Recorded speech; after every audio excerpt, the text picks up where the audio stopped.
அனைவருக்கும் இனிய மாலை நற்றமிழ் வணக்கம்.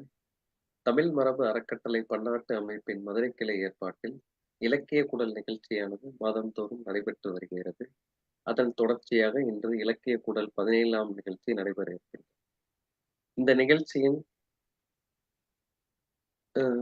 முனைவர் சுபாஸ்ரீ அவர்களின் மக்கள் வரலாறு தொடக்கமும் தொடர்ச்சியும் தொகுதி 1 என்ற அரிய நூலினை திரைப்பட இயக்குனர் மற்றும் எழுத்தாளர் மற்றும் கவிஞர் திரு பிருந்தா சாரதி அவர்கள் திறனாய்வு செய்ய இருக்கின்றார். நிகழ்ச்சி நிரலில் வரவேற்புரை, நூல் திறனாய்வு, கலந்துரையாடல், ஏற்புரை மற்றும் நன்றியுரை என இருக்கின்றது. அதன் தொடர்ச்சியாக வரவேற்புரைக்கு நல்லாசிரியர் சுலகபானு அவர்கள் வரவேற்புரை வழங்குமாறு கேட்டுக்கொள்கிறேன். நன்றி சுரேஷ். தமிழ் மரபு அறக்கட்டளையின் பன்னாட்டு அமைப்பின் ஏற்பாட்டில் மதுரை கிளையின் ஏற்பாட்டில் நடந்து கொண்டிருக்கக்கூடிய இலக்கிய கூடல் 17வது மாத நிகழ்வுக்கு வருகை தந்திருக்கக்கூடிய இணையவழி இணைந்திருக்கக்கூடிய உலகெங்கிலும் இருக்கக்கூடிய தமிழ் உறவுகள் உங்கள் அனைவருக்கும் என்னுடைய வணக்கத்தினை முதலில் தெரிவிச்சுக்கிறேன். நமது தமிழ் மரபு அறக்கட்டளை நிறுவன தலைவர் முனைவர் சுபாஷினி அவர்கள் எழுதிய இந்த அருமையான ஒரு நூல் மக்கள் வரலாறு 2 தொகுப்புகளாக வெளிவந்துள்ளது.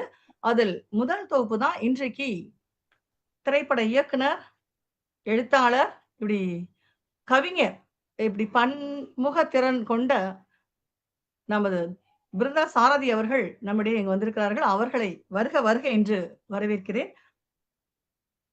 தலைவர் அவர்களையும் வருக வருக என்று வரவேற்று மகிழ்கிறேன். இன்னும் கூட இலக்கிய கூட நிகழ்ச்சியில் தொடர்ச்சியாக என்னுடன் இணைந்து எனக்கு ஒவ்வொரு மாதமும் எனக்கு உதவி செய்து கொண்டிருக்கக்கூடிய ஜெர்மனியில் இருந்தாலும் சரி, இந்தியாவில் இருந்தாலும் சரி, அந்த நேரத்தை கருதி கவனத்துல இல்லாம எனக்கு உதவி செய்திருக்கக்கூடிய நண்பர் சுரேஷ் அவர்களையும் இந்த நேரத்துல வருக வருக என்று வரவேற்கிறேன்.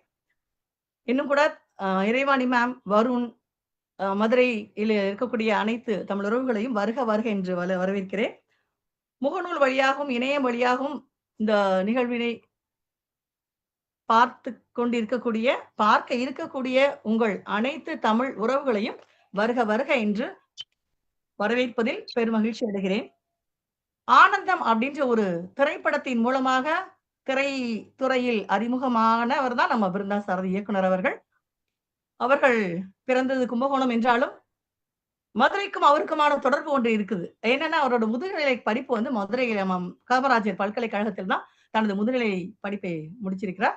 அந்த வகையில மதுரையோட மிகவும் நெருக்கமான தொடர்பு கொண்டவர் இயக்குனர் திரு பிருந்தா சாரதி அவர்களை மீண்டும் ஒரு முறை இந்த நல்ல நிகழ்வுக்கு வருக வருக என்று வரவேற்பதில் மகிழ்ச்சி அடைகிறேன். இன்னும் கூட உலகெங்கிலும் இணைந்திருக்கக்கூடிய தமிழ் உறவுகள் உங்கள் அனைவரையும் மதுரை கிளையின் சார்பாக இலக்கிய கூடல் 17ஆம் நிகழ்ச்சிக்கு வருக வருக என்று வரவேற்பதில் மகிழ்ச்சி அடைகிறேன். நன்றி, வணக்கம். நன்றி மேடம். அடுத்ததாக நூல் திறனாய்வினை நமது இயக்குனர் வழங்குவார்கள். அதற்கு முன்பு அவரை பற்றிய ஒரு சிறு குறிப்பு. அவருக்கு அறிமுக முகவரி தேவையில்லை. மிகவும் பிரபலமானவர். இருப்பினும் சிறிய குறிப்பினை வழங்குவதில் நான் பெருமை கொள்கின்றேன். அடிப்படையில் அவர் ஒரு கவிஞர், கும்பகோணத்தில் பிறந்தவர். மேலும் கும்பகோணம் அரசு ஆண்கள் கல்லூரியில் இயற்பியலில் இளங்கலை பட்டமும், மதுரை காமராஜர் பல்கலைக்கழகத்தில் தமிழில் முதுகலை பட்டமும் பெற்றிருக்கிறார். கல்லூரி பருவங்களிலேயே கவிதைகளில் மிகுந்த ஆர்வம் உடையவர். அவருடைய கவிதை நூல்கள் பல சிறப்பு மிக்கது. அவற்றில் குறிப்பிடத்தக்க ஞாயிற்றுக்கிழமை பள்ளிக்கூடம் என்ற கவிதை தொகுப்பு மிகவும் பிரசித்தி பெற்றது. அது மட்டுமல்ல, எண்ணும் எழுத்தும், பறவையின் நிழல், மீன்கள் உறங்கும் குளம், இருளும் ஒளியும் மற்றும் தொட்டனை தூரும் மணற்கேணி போன்ற பல அரிய நூல்கள் மற்றும் கவிதை நூல்களை நமக்காக வழங்கியுள்ளார். இலக்கியங்களிலும் எழுத்தாளர்களிலும் கவிதைகள் துறையிலும் மிகுந்த பிரசித்தி பெற்றவர். கல்லூரி காலங்களிலேயே அனைத்து கல்லூரி கவிதை போட்டியில் தமிழ்நாடு அளவில் முதல் பரிசு பெற்றிருக்கிறார் மற்றும் கல்கி பொன்விழா கவிதை போட்டியிலும் பரிசு பெற்றவர். மேலும் அவர் எழுதிய ஞாயிற்றுக்கிழமை பள்ளிக்கூடம் கவிதை தொகுப்பிற்காக ஜெயகாந்தன் படைப்பிலக்கிய விருது 2016 அவருக்கு கிடைத்தது. மற்றும் எண்ணும் எழுத்தும் கவிதை நூலுக்காக 2017 படைப்பு குழுமம் விருதும் அவருக்கு கிடைக்கப்பட்டிருக்கிறது. இத்தகைய சிறப்புமிக்க கவிதை ஆசிரியரை மற்றும் திரைப்படத் துறையிலும் சிறந்த எழுத்தாளராக இருந்திருக்கிறார். மற்றும் வசனகர்த்தாவாகவும் இயக்குனராகவும் நம்மில் மிக அறிமுகம் பெற்றவர். அத்தகைய சிறப்புமிக்க திரு பிருந்தா சாரதி அவர்களை தற்பொழுது நூல் திறனாய்விற்கு செய்யுமாறு அன்புடன் வரவேற்கிறேன். தமிழ் மரபு அறக்கட்டளை மதுரை கிளை நடத்துகிற இந்த திசைக்கூடல் இலக்கிய கூடல் நிகழ்ச்சியில் கலந்து கொள்வதில் உண்மையிலேயே பெரிய மகிழ்ச்சி அடைகிறேன். என்னை அறிமுகப்படுத்திய சுலேகா பானு அவர்கள் வரவேற்புரைகளை குறிப்பிட்டதைப் போல மதுரைக்கு எனக்கும் ஒரு தொடர்பு உண்டு. அது மதுரை காமராசர் பல்கலைக்கழகத்தில் படித்த தொடர்பு மட்டுமல்ல, நான் மதுரை மாவட்டத்துக்காரனே. மதுரை மாவட்டத்தில் இருக்கிற மேலூருக்கு அருகில் சண்முகநாதபுரம் என்ற ஊர் தான் என்னுடைய பூர்வீகம், சொந்த ஊர். அதுக்கு பக்கத்துல நீங்க சமணர் படுகைகள்லாம் இருக்கு எங்க ஊருக்கு பக்கத்துல. நீங்க கண்டிப்பாக சுபாஷினி மேடம் அரிட்டாப்பட்டி என்ற ஊருக்கு அவங்க வந்திருப்பாங்கன்னு நினைக்கிறேன். ஏன்னா அது அந்த அரிட்டாப்பட்டி எங்கள் ஊரில் இருந்து 1/2 கிலோமீட்டர் தூரத்துல இருக்கு. நாங்கள் ஒரு வரலாற்று சிறப்பு மிக்க ஒரு தொன்மை மிக்க ஊரில் இருந்து வந்தவன். இந்த தமிழ் மரபு அறக்கட்டளையினுடைய ஆவணப்படுத்துகிற நூலை பற்றி ஒரு திறனாய்வு செய்வதில் எந்த ஒரு புதுமையும் இல்லை. நானே அந்த வேலையை செய்திருக்க வேண்டும். ஆனால் எங்களுக்கெல்லாம் அது போன்ற ஆர்வம் இல்லாதனால், கவிதை திரைப்படம் போன்ற ஆர்வம் வந்து விட்டதால் எங்கள் ஊரிலேயே ஒரு பெரிய ஆவணம் இருக்கிறது. இது போல சமண படுகைகள் இருக்கு. பக்கத்துல அழகர் கோவில் இருக்கு. இந்த அரிட்டாப்பட்டிக்கும் அழகர் கோவிலுக்கு இடையில நூற்றுக்கணக்கான கல்வெட்டுகளும் இந்த மாதிரி தொல்லியல் ஆவணங்களும் இருக்கக்கூடும். சுபாஷினி மேடம் மாதிரி ஒரு ஆர்வம் இருந்திருந்ததுன்னா நான் அந்த துறையிலேயே போயிருப்பேன். எங்கள் ஊருக்கு பக்கத்துல மிகப்பெரிய ஒரு யானை மலை மதுரைக்கு போகிற வழியில, அது எல்லோருக்கும் உலகத்திற்கே தெரிந்த செய்தி. அந்த யானை மலையை கடந்த 4-5 ஆண்டுகளுக்கு முன்னால் கிரானைட்டுக்காக உடைப்பதற்கு ஒரு முயற்சி நடந்தது. அந்த ஊர்ல இருக்கிற மக்கள் எல்லாரும் இணைந்து ஒரு பெரிய போராட்டம் நடத்தி, இயற்கை அழகாக இருக்கிற இந்த பெரிய மலையை உடைக்க கூடாது என்று அவர்கள் போராட்டம் நடத்தினார்கள். ஆனால் உண்மையிலேயே அந்த யானை மலையில் தமிழர்களுடைய தொன்மையான மிகப்பெரிய ஆவணங்கள் அங்க அந்த யானை மலையை சுற்றி யானை மலையிலேயே கூட இருக்கிறது என்பதை எனக்கு பின்னால் பேச இருக்கிற மேடம் சுபாஷினி மேடம் கண்டிப்பாக அதை பற்றி சொல்வார்கள் என்று நினைக்கிறேன். யானை மலையை பாதுகாப்பதில் அந்த ஊர் மக்களுக்கு இருக்கிற அக்கறை கூட அந்த துறையை சார்ந்தவர்களுக்கு அல்லது தமிழ் ஒரு அந்த தமிழ்நாட்டின் மிகப்பெரிய அறிவாளிகள் அல்லது அரசாங்கத்தில் இருக்கிற பொறுப்பில் இருக்கிறவர்கள் இவர்களுக்கெல்லாம் ஏன் இல்லாமல் போனது என்ற பெரிய கேள்விக்குறி எங்களுக்கெல்லாம் அப்போது எழுந்தது. அதை போன்ற செய்தி இந்த நூலிலே கூட, மக்கள் வரலாறு என்ற நூலிலே கூட வருகிறது. அதை பிறகு சொல்கிறேன். இந்த புத்தகத்தை பற்றி ஒரு பொதுவான கருத்து, இது மக்கள் வரலாறு என்ற இந்த புத்தகம் 3 தொகுதிகளாக தமிழ் மரபு அறக்கட்டளையினால் ஒரு அழகான பேக், இந்த பாருங்க, பாத்தீங்கன்னா தெரியும், ஒரு பேக்கேஜா அழகாக வெளியிட்டிருக்காங்க. இதுல 3 பாகங்கள் இருக்கு. இது மலேசியாவில் இருந்து வெளிவருகிற தமிழ் மலர் என்ற பத்திரிகையில் அவர்கள் 97 வாரங்கள் தொடர்ந்து 3 ஆண்டுகள் எழுதியிருக்காங்க. அந்த 3 ஆண்டு வெளிவந்த 97 கட்டுரைகளையும் தொகுத்து வெளியிடுகிற போது முதல் 30 கட்டுரைகள் தான் இந்த மக்கள் வரலாறு தொடக்கமும் தொடர்ச்சியும் என்ற இந்த புத்தகத்தில இருக்கு. மற்ற 67 கட்டுரைகளையும் இன்னும் 2 புத்தகத்துல போட்டிருக்காங்க. நான் இன்றைக்கு அறிமுகப்படுத்த போது முதல் புத்தகத்தை பற்றி மட்டும்தான்.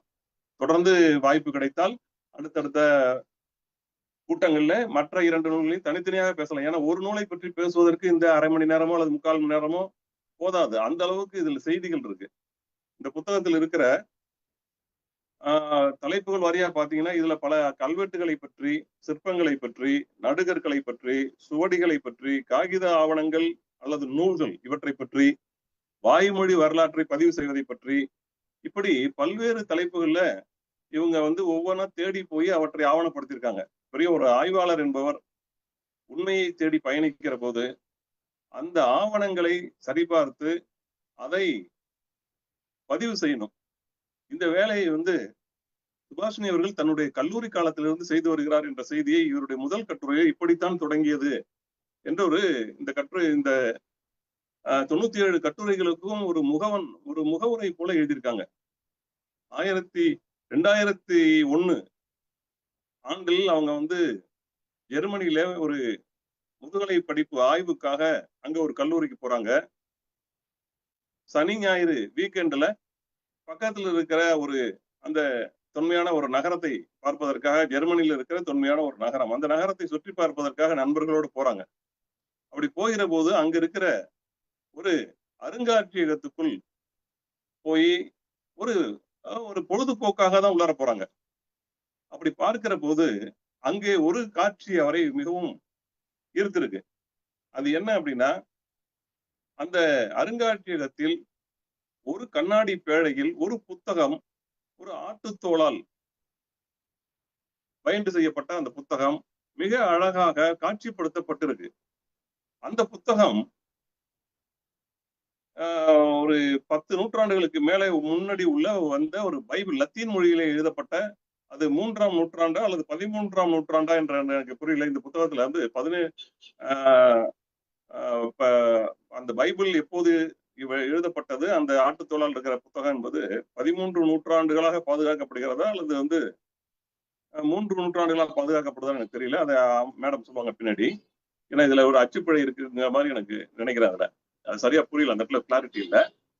அந்த குறிப்பிட்ட அந்த புத்தகத்தை பார்த்தவுடன் இது போல பல நூற்றாண்டுகளுக்கு முன்னே இருக்கிற தமிழ் புத்தகங்கள் பாதுகாக்கப்படுகின்றனவா என்ற கேள்வி அவர் மனதிலே எழுகிறது. அந்த கேள்வியின் அடிப்படையில் வீட்டுக்கு வந்ததற்கு பிறகு அதை பற்றி நினைத்துக் கொண்டிருக்கிறார். இந்த மாதிரி தமிழ் ஓலைச்சுவடிகளோ தமிழ் நூல்களோ பாதுகாக்கப்படுகின்றனவா என்ற கேள்வியின் அடிப்படையில் அவர்கள் தேடத் தொடங்கியிருக்காங்க. அதற்கு பிறகுதான் பல புத்தகங்கள், கல்வெட்டு சம்பந்தமான புத்தகங்கள், ஆவணங்கள் பதிவு செய்யப்பட்ட புத்தகங்கள் இவற்றையெல்லாம் தேடி தேடி படிக்கிறார்.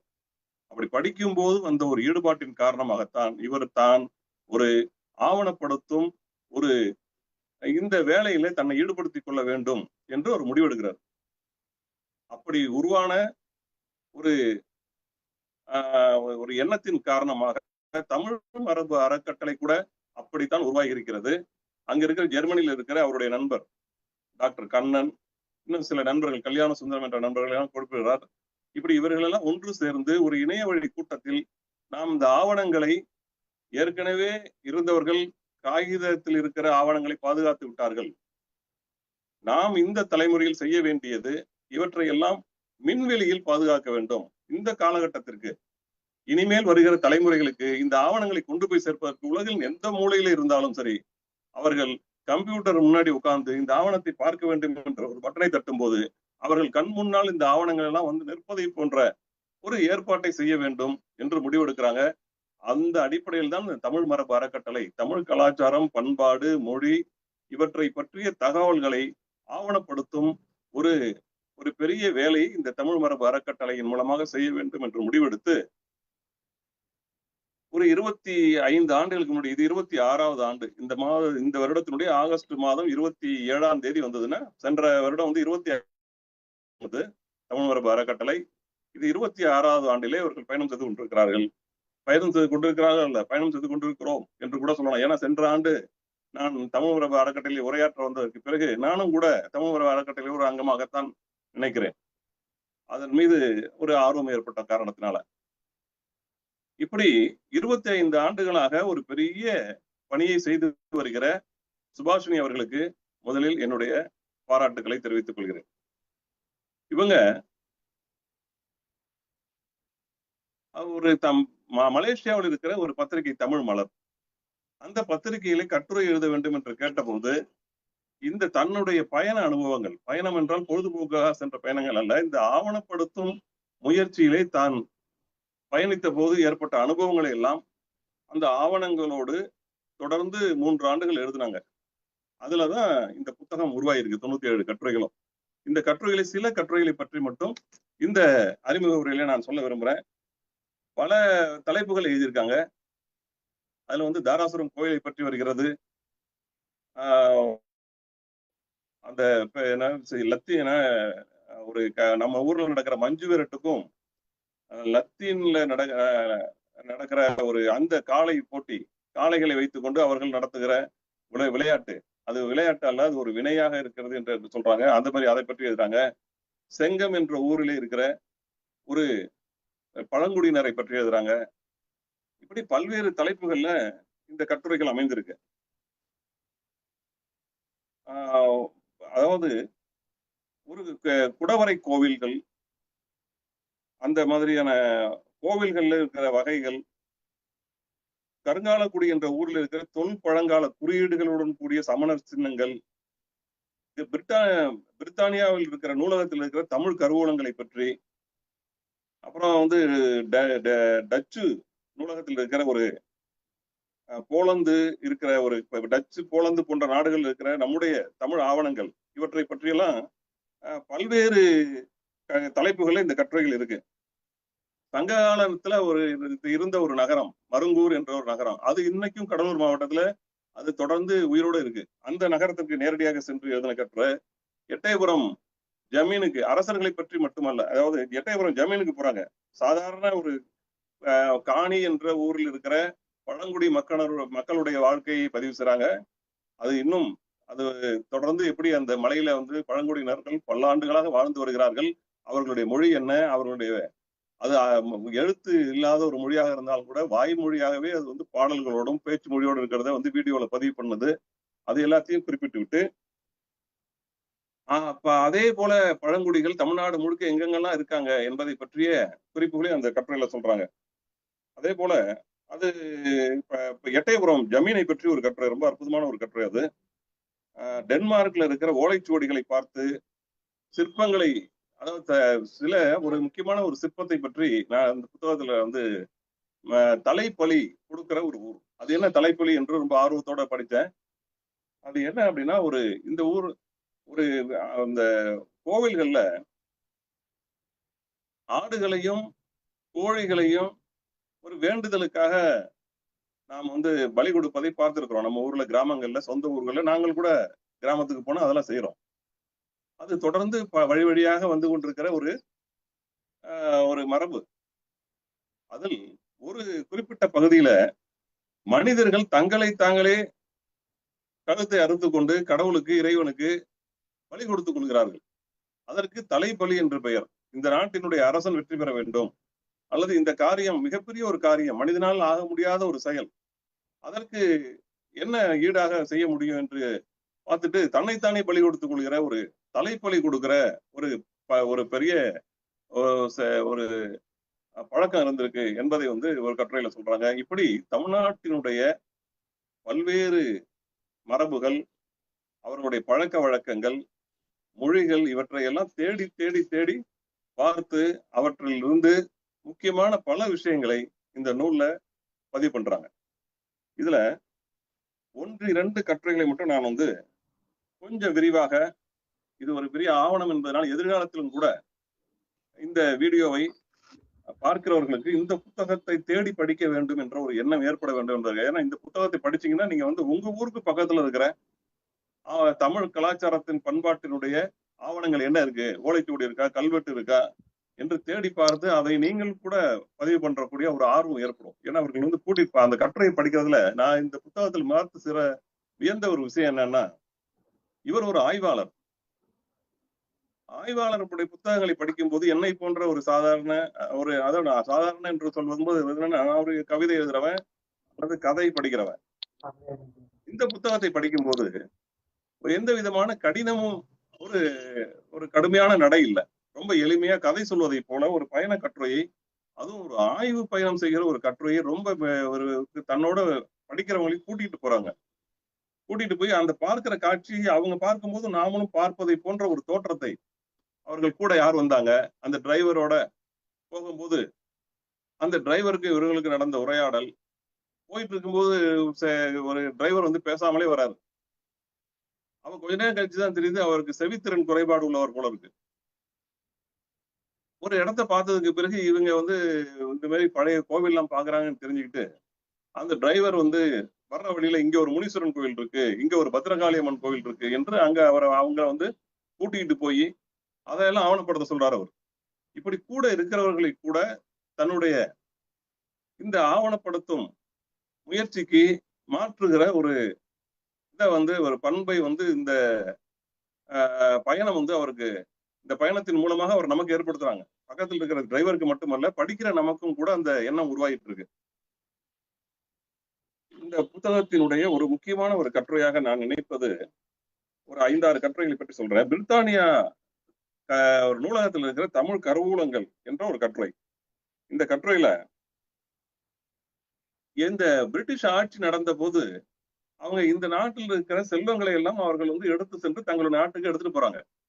மலேசியாவில இருந்து அல்லது இந்தோனேஷியாவில இருந்து இந்தியாவில இருந்து அவர்கள் ஆட்சி புரிகிற நாடுகளில் இருக்கிற செல்வங்களே அவங்க எடுத்துட்டு போறாங்க. அது அவங்களுடைய போருக்கு 2ஆம் உலக போரில் பிரிட்டன் ஈடுபட்ட போது அவங்களுடைய செலவுகளுக்கு இந்த படம் வந்து ரொம்ப பயன்படுது. அதுவும் வந்து அவங்க இந்தியாவை மட்டும் சொல்ல, மலேசியா என்பது அவருடைய சொந்த ஊரா இருக்கிற காரணத்தினால மலேசியாவில் இருக்கிற மரங்களை எல்லாம் வெட்டி எடுத்துட்டு போய் அங்க ரப்பர் தோட்டத்தை போட்டு அதன் மூலமாக பணம், அதன் மூலமாக செல்வத்தை குவித்து அதையெல்லாம் எடுத்துட்டு போய் அவங்க தன்னுடைய போருக்கு செலவுக்கு பயன்படுத்துறாங்க என்ற செய்தி சைடா, அதாவது போகிற போக்குல அவங்க சொல்ல வந்த விஷயம் வந்து பிரிட்டானில் இருக்கிற லைப்ரரியை பற்றி. ஆனால் இந்த செய்தி கூடவே வருது. அந்த பிரிட்டிஷ் லைப்ரரியில தமிழ் ஆவணங்கள் என்னென்ன இருக்கு என்பதை அவர் வந்து பார்த்து அதை வந்து காட்சிப்படுத்துறாங்க நமக்கு. அந்த காலின் மெக்கன்சி என்பவர் 18ஆம் நூற்றாண்டில ஒரு ஆவண பாதுகாப்பு முறையை முதலாக இந்தியாவிலிருந்து பல ஆவணங்களை பிரிட்டிஷ் நூலகத்துக்கு எடுத்துட்டு போய் வச்சிருக்காங்க. அது அந்த பிரிட்டிஷ் ஆவண நூலகத்துல அந்த அருங்காட்சியகத்துல பாதுகாக்கப்பட்டிருக்கு. ரொம்ப சுத்தமாக இங்க கூட அப்படி பாதுகாக்க மாட்டாங்க, அந்த அளவுக்கு அங்க பாதுகாத்திருக்காங்க. அந்த அதுல வந்து தமிழ் புத்தகங்கள், அந்த சில புத்தகங்களை பற்றி தமிழ் புத்தகங்கள், மராட்டி புத்தகங்கள், சமஸ்கிருத புத்தகங்கள், சிங்களம், தெலுங்கு போன்ற மொழிகளான புத்தகங்கள் எல்லாம் அவர் ஆவணப்படுத்தியிருக்காரு. அதுல சில புத்தகங்களுடைய பெயரை அவங்க சொல்றாங்க. குதிரை பந்தய லாவணி 1898 வெளிவந்த ஒரு புத்தகம். அதே போல 99 மூலிகை மர்மம் என்ற ஒரு புத்தகம். இவற்றையெல்லாம் வந்து தொடுகுறி சாஸ்திரம் 1850 சொச்ச வருடத்துல வந்த தொடுகுறி சாஸ்திரம் என்ற புத்தகம், இவற்றையெல்லாம் வந்து அவர் ஆவணப்படுத்தி இருக்காரு என்ற தகவலை இந்த புத்தகங்கள்லாம் இன்னும் இருக்கு. இப்ப வந்து ரொம்ப பழைய நூட்களை எல்லாம் வந்து நான் சமீபத்தில் வந்து தனிநாயகம் அடிகளாரை பற்றி படித்துக் கொண்டிருக்கிறேன். அவர் வந்து தன்னுடைய உலக பயணத்தின் போது, அமெரிக்க பயணத்தின் போது அல்லது உலக நாடுகளுக்கு, பல நாடுகளுக்கு அவர் ஜெர்மன், பிரிட்டன், பிரான்ஸ், டென்மார்க் போன்ற பல நாடுகளுக்கு சென்று தமிழை பரப்பியவர். அவர் போகிற இடங்கள் எல்லாம் நூலகங்களுக்கும் அருங்காட்சியகங்களுக்கும் சென்று அங்கெல்லாம் தமிழர்கள் ஆவணங்கள் ஏதாவது இருக்கிறதா என்று தேடி அவற்றையெல்லாம் ஆவணப்படுத்தியிருக்கார். இவங்க தனிநாயகம் அடிகளாருடைய ஆண்டாக இந்த வெள்ளி விழா ஆண்டை தமிழ் மரபு அறக்கட்டளையுடைய வெள்ளி விழா ஆண்டாக அறிவித்து அதை வந்து பல்வேறு இடங்களுக்கு கூட்டம் போட்டு நடத்திட்டு இருக்காங்க சுபாஷினி அவங்க. அந்த தனிநாயகம் அடிகளாருடைய அவரை ஒரு இன்ஸ்பிரேஷனா எடுத்துக்கிட்டு இவங்களும் அதை போன்ற ஒரு வேலையை தான் வந்து செஞ்சிட்டு இருக்காங்க என்பது இந்த கட்டுரையை படிக்கும் போது எனக்கு தோன்றுகிறது. ஒருவேளை தனிநாயகம் அடிகளார் இன்றைக்கு உயிரோடு இருந்தால் சுபாஷினியை கூப்பிட்டு கண்டிப்பாக இந்த பணிக்காக அவரை பாராட்டுவார் என்று உறுதியாக நம்ம சொல்லலாம். அந்த அளவுக்கு மிகச்சிறந்த ஒரு கட்டுரை அது. அதே போல ஈரோடு மாவட்டத்துல ஒரு ஊர்ல கல்வெட்டில் ஒரு இசைக்குறிப்பு இருக்கு, அதை ஒரு செய்தியாக ஒரு புத்தகத்தில் படிக்கிறாங்க. இசைக்குறிப்பு கல்வெட்டில் இருக்கிறது என்றால் அதை பார்க்க வேண்டும் என்ற ஆர்வம் வழக்கம் போல அவங்களுக்கு ஏற்படுது. அந்த ஊருக்கு போறாங்க. அது வந்து ஈரோடு மாவட்டத்துல அந்த ஊர் பேர் வந்து அரச்சலூர் அப்படிங்கிற ஒரு ஊர்ல அந்த கல்வெட்டு இருக்கு. அந்த கல்வெட்டை பார்க்கறதுக்காக போறாங்க. அந்த ஊருக்கு, அந்த ஈரோடு மாவட்டத்துக்கு போய் குமாரபாளையம் என்ற ஊர்ல தங்கி அந்த ஊர்ல இருக்கிற ஒரு நண்பரை, இந்த மாதிரி கல்வெட்டு ஆய்வுல ஈடுபட்டு இருக்கிற ஒரு நண்பரை கூட்டுக்கிட்டு போறாங்க. அவர் ஏற்கனவே அந்த ஊர்ல போய் அந்த ஆவணத்தை பார்த்தவர் தான். ஆனால் ஒரு 5-6 ஆண்டுகளுக்கு பிறகு மீண்டும்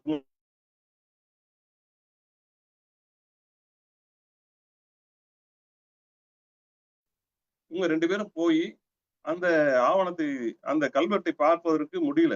பல இடங்களுக்கு தேடி பார்த்து விட்டு அவங்க வந்து திசை மாறி வந்துட்டோமா அப்படின்னு திகைப்பு ஏற்பட்டு திரும்பி விடலாம் என்று நினைக்கிற போது ஏதோ ஒரு பாதை புலப்பட்டு அந்த ஆவணத்தை போய் பாக்குறாங்க. அதில் தமிழ் இசை குறிப்பு, அதாவது தா, தை, தி என்று வந்த ஒரு இசை, நடன இசையோ அல்லது ஒரு பாடலுடைய இசையோ ஒரு கல்வெட்டாக அழகாக எழுதி 3 வரிகள்ல 4 வரிகள்ல மிக அழகாக ஒரு ஒழுங்காக ஒரே சைஸ்ல அந்த எழுத்துக்கள் எழுதி ஒரு பாறையில் இருக்கு. அதை பார்த்து அவர்களுக்கு மிகப்பெரிய ஒரு பரவசம், ஏதோ ஒரு காணாததை கண்டதை போல. ஏன்னா தேடி இவர்கள் பார்த்து ஒரு 2000 ஆண்டுகளுக்கு முன்னால் இருக்கிற ஒரு வரலாறு அது. தமிழனிடம் ஒரு இசை இருந்தது, தமிழ் இசை, அதனுடைய ஒரு ஆவணம். ஆனால் அது ஒரு ஊர்ல இன்னும் இருக்கிறது. அதை பாதுகாப்பதற்கு நமக்கு வந்து அது இவ்வளவு பேசுறோம், கல் தோன்றி மண் தோன்றா காலத்தை முன் தோன்றி மூத்த குடி என்றெல்லாம் பெருமை பேசிட்டு இருக்கமே. ஆனா அதற்கு ஒரு ஆதாரம் ஒரு ஊர்ல ஒரு கல்வெட்டாக இருக்கிறது.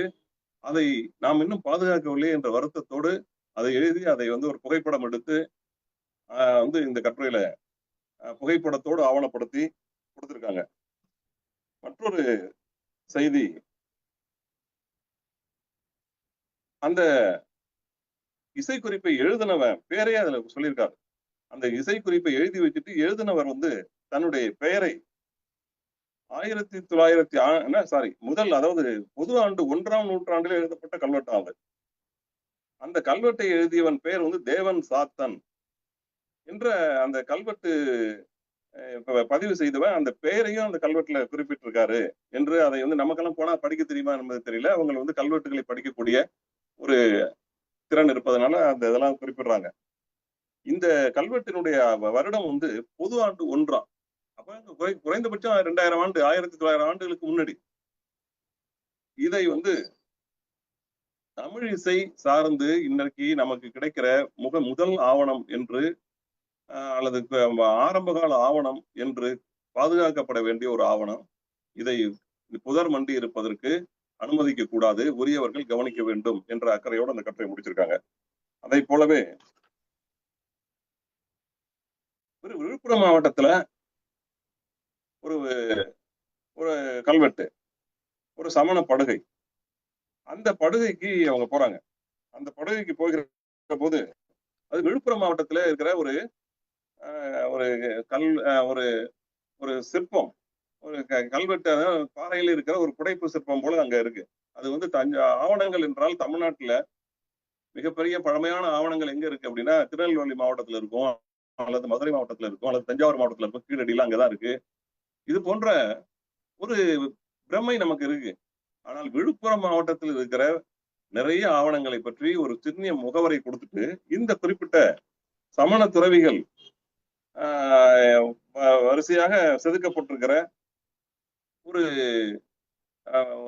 அதுல அவங்க 24 27 அந்த ஒரு தீர்த்தங்கரர்கள், 24 தீர்த்தங்கரர்கள், அவர்களுடைய திருமணிகள் வரிசையாக செதுக்கப்பட்டிருக்கிறது. அது ஒரே மாதிரி, பல இடங்கள் ஒரே மாதிரி இருக்காதான்.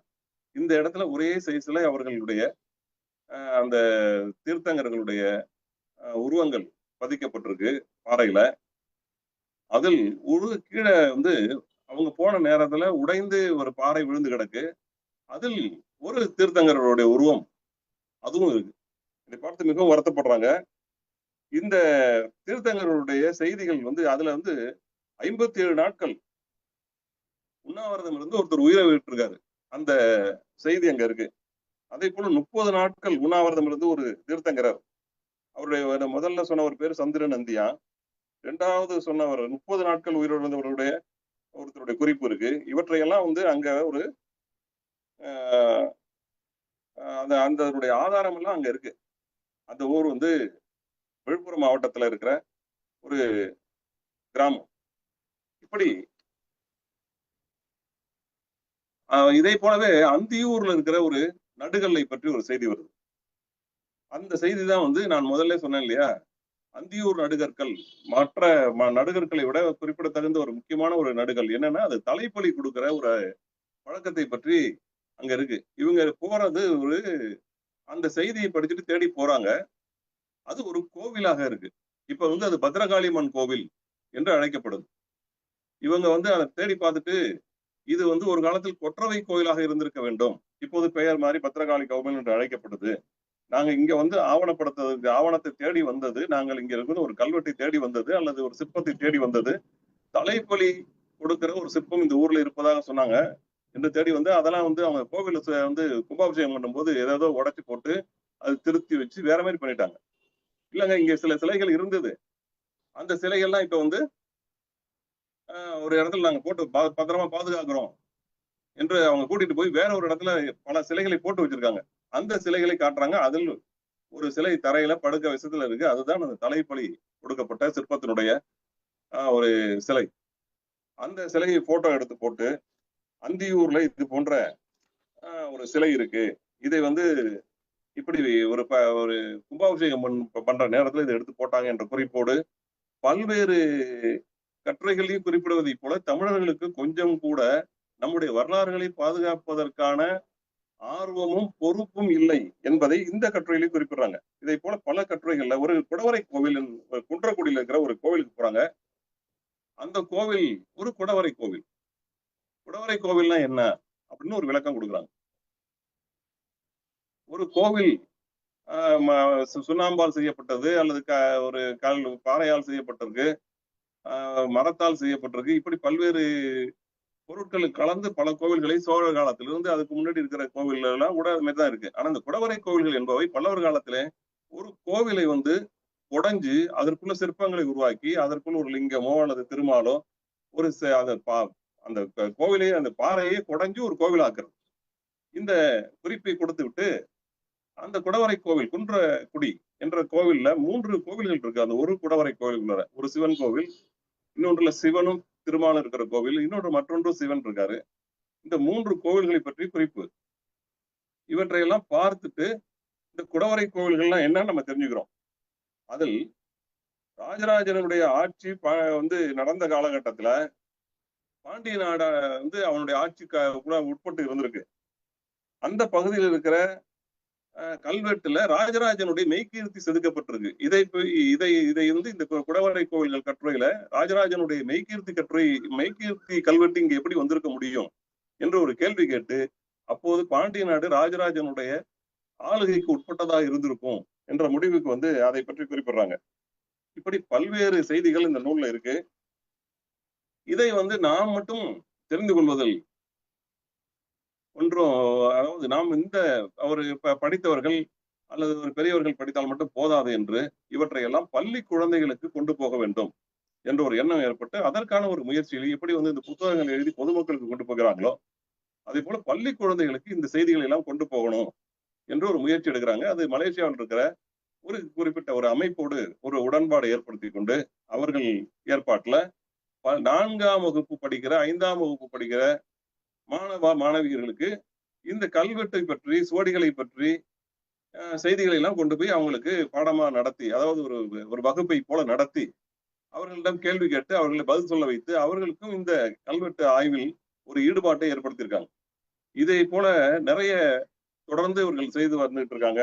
நிறைய செய்திகள் இந்த புத்தகத்துல குறிப்பிடத்தகுந்த பல செய்திகள் இருக்கு. முக்கியமாக நான் அந்த காணி என்ற ஒரு ஊருக்கு போய் அங்க இருக்கிற பழங்குடி மக்கள், அது 102 வயதுல ஒரு அம்மா, அவங்க மூதாட்டி, அவங்க அந்த காணி மொழியை பேசுவதையும் அந்த காணி மொழியில் ஒரு பாட்டு பாடுவதையும் வீடியோ எடுத்து பதிவு செய்ததை குறிப்பிட்டிருக்காங்க. இப்படிப்பட்ட ஆய்வாளர்கள், இப்படிப்பட்ட ஆவணப்படுத்துபவர்கள் தமிழ் பண்பாட்டினுடைய வளர்ச்சிக்கு ஆவணப்படுத்துவதற்கு அவசியமானவர்கள். இவர்கள் போற்றப்பட வேண்டியவர்கள். ஏற்கனவே தமிழ்நாடு அரசு அல்லது உலக அளவில் சிறந்த சில நிறுவனங்கள் இவருக்கு பரிசுகளும் விருதுகளும் வழங்கி இருந்தாலும் கூட தொடர்ந்து இவர் செய்து வருகிற பணிகளை நான் பார்த்து வருகிறேன். நான் சமீபத்தில் இந்த புத்தகத்தை மட்டுமல்ல, இவருடைய பல புத்தகங்களை, முக்கியமாக தமிழர்கள் பல்வேறு நாடுகளில், உலகம் முழுக்க இருக்கிற பல்வேறு நாடுகளில் பரவி இருக்கிறார்கள் என்பதை குறித்து ஒரு புத்தகம், தமிழர்களுடைய புலப்பெயர்வை பற்றி மிக விரிவான ஒரு புத்தகம். அந்த புத்தகத்தை படித்தேன். அது இதை விட மிகப்பெரிய ஒரு பெரிய ஆய்வான ஒரு ஆய்வு புத்தகம். இதை தொடர்ந்து ஒரு தமிழர்களுடைய கலாச்சாரத்தை, பண்பாட்டை குறித்து ஆய்வு செய்து வருகிற சுபாஷினி அவர்களுடைய என்னுடைய பாராட்டுக்கள். இவரை போல ஒரு ஆய்வாளர் நம்முடைய ஆர் பாலகிருஷ்ணன் அவர்கள், உலக தமிழாட்சி நிறுவனத்தினுடைய முன்னாள் தலைவர், அவரை பற்றியும் ஒரு கட்டுரை இந்த புத்தகத்துல இருக்கு. தன்னை போல ஒரு ஆய்வாளரை பற்றி மேற்கொண்டு குறிப்பிடுவதன் மூலமாக இந்த அவர் செய்த ஆய்வுகளையும் நாம் தேடி படிக்கிற ஒரு ஆர்வத்தை தூண்டுகிறார். பாலகிருஷ்ணனுடைய பெயரையும், அவர் என்னென்ன புத்தகங்கள் எழுதியிருக்காரு, அவர் ஒடிசாவில் பணியாற்றிய போது இந்த கலிங்க நாடு, அதாவது ஒரிசா என்பதற்கு பழைய பெயர் கலிங்க நாடு, அந்த கலிங்க நாடு கலிங்கத்தை பற்றி அவர் எழுதிய கட்டுரை, சிந்து வெளி பண்பாட்டின் திராவிட அடித்தளம் என்ற புத்தகத்தினுடைய சாராம்சம், இவற்றையெல்லாம் அந்த புத்தகத்தில் சொல்றாங்க. பல்வேறு ஆய்வாளர்களுடைய பெயரையும் இந்த புத்தகத்தில் குறிப்பிட்டதன் மூலமாக நம்முடைய இந்த தொல்லியல் ஆய்வு தமிழர்களுடைய பண்பாட்டை பற்றி அறிகிற ஆர்வத்தை நமக்கு ஊட்டுகிறார். இந்த மக்கள் வரலாறு என்ற புத்தகத்தில் சுபாஷினி அவர்களுக்கு என்னுடைய பாராட்டுக்களை தெரிவித்து, இந்த மதிப்புரை என்பது நான் ஒரு ஏற்கனவே சொன்னதை போல ஒரு இலக்கிய வாசகன், இதை போன்ற ஒரு ஆய்வு புத்தகத்திற்கு மதிப்புரை வழங்குவதற்கு கொஞ்சம் தயக்கமாகத்தான் இருந்தது. ஏன்னா அவங்க என்னுடைய கவிதை புத்தகத்துக்கு ஒரு மதிப்புரை கேட்ட போது அவங்க சொன்னாங்க, ஐயோ கவிதை என்னால பேச முடியாதுன்னு சொன்னாங்க. அதே போல எனக்கும் ஒரு பயம்தான். இந்த மாதிரியான ஒரு ஆய்வு புத்தகத்திற்கு, ஒரு ஆவணப்படுத்தும் புத்தகத்திற்கு நான் மதிப்புரை வழங்குவது எந்த விதத்திலே பொருத்தமாக இருக்கும் என்றால், இருந்தாலும் கூட அவங்களுடைய கேட்டுக்கொண்டதற்கிணங்க என்னுடைய முயற்சியை ஓரளவுக்கு செலுத்தி இந்த மதிப்புரை வழங்கியிருக்கிறேன். வாய்ப்புக்கு நன்றி, வணக்கம். நன்றி ஐயா, நன்றி. உங்களுடைய இந்த உள் திறனாய்விற்கு மிக்க நன்றி.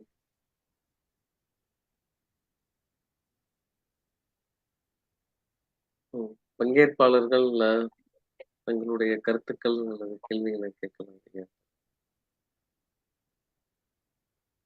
கேள்விகள் கூட கேட்கலாம். கேள்விகள் கேட்டால் எனக்கு தெரியாவிட்டால் பதில் சொல்வதற்கு சுபாஷினி இருக்காங்க என்ற தைரியத்தோடு கேள்விகள் கேட்கலாம் என்று நான் வேண்டுகோள் வைக்கிறேன். நன்றி. இதுதான் நல்ல முயற்சி. அப்படியே என்ன மாட்டி விட்டுட்டு நீங்க கிளம்பிடுவீங்க. நீங்க பதில் சொல்ல முடியும்ல உங்களால. ஏன்னா அவங்க ஏதாவது இந்த ஆவணத்தை பற்றி உங்களுடைய வேற ஏதாவது எனக்கு தெரியாத கேள்வி கேட்டாங்கன்னா அதை பற்றி நீங்க பதில் சொல்லலாம். சிறிய நீங்க உங்களுடைய ஹைக்கூ கவிதையிலேயே கூட ஒரு சின்ன ஒரு ஹைக்கூ கவிதையா கூட சொல்லலாம்.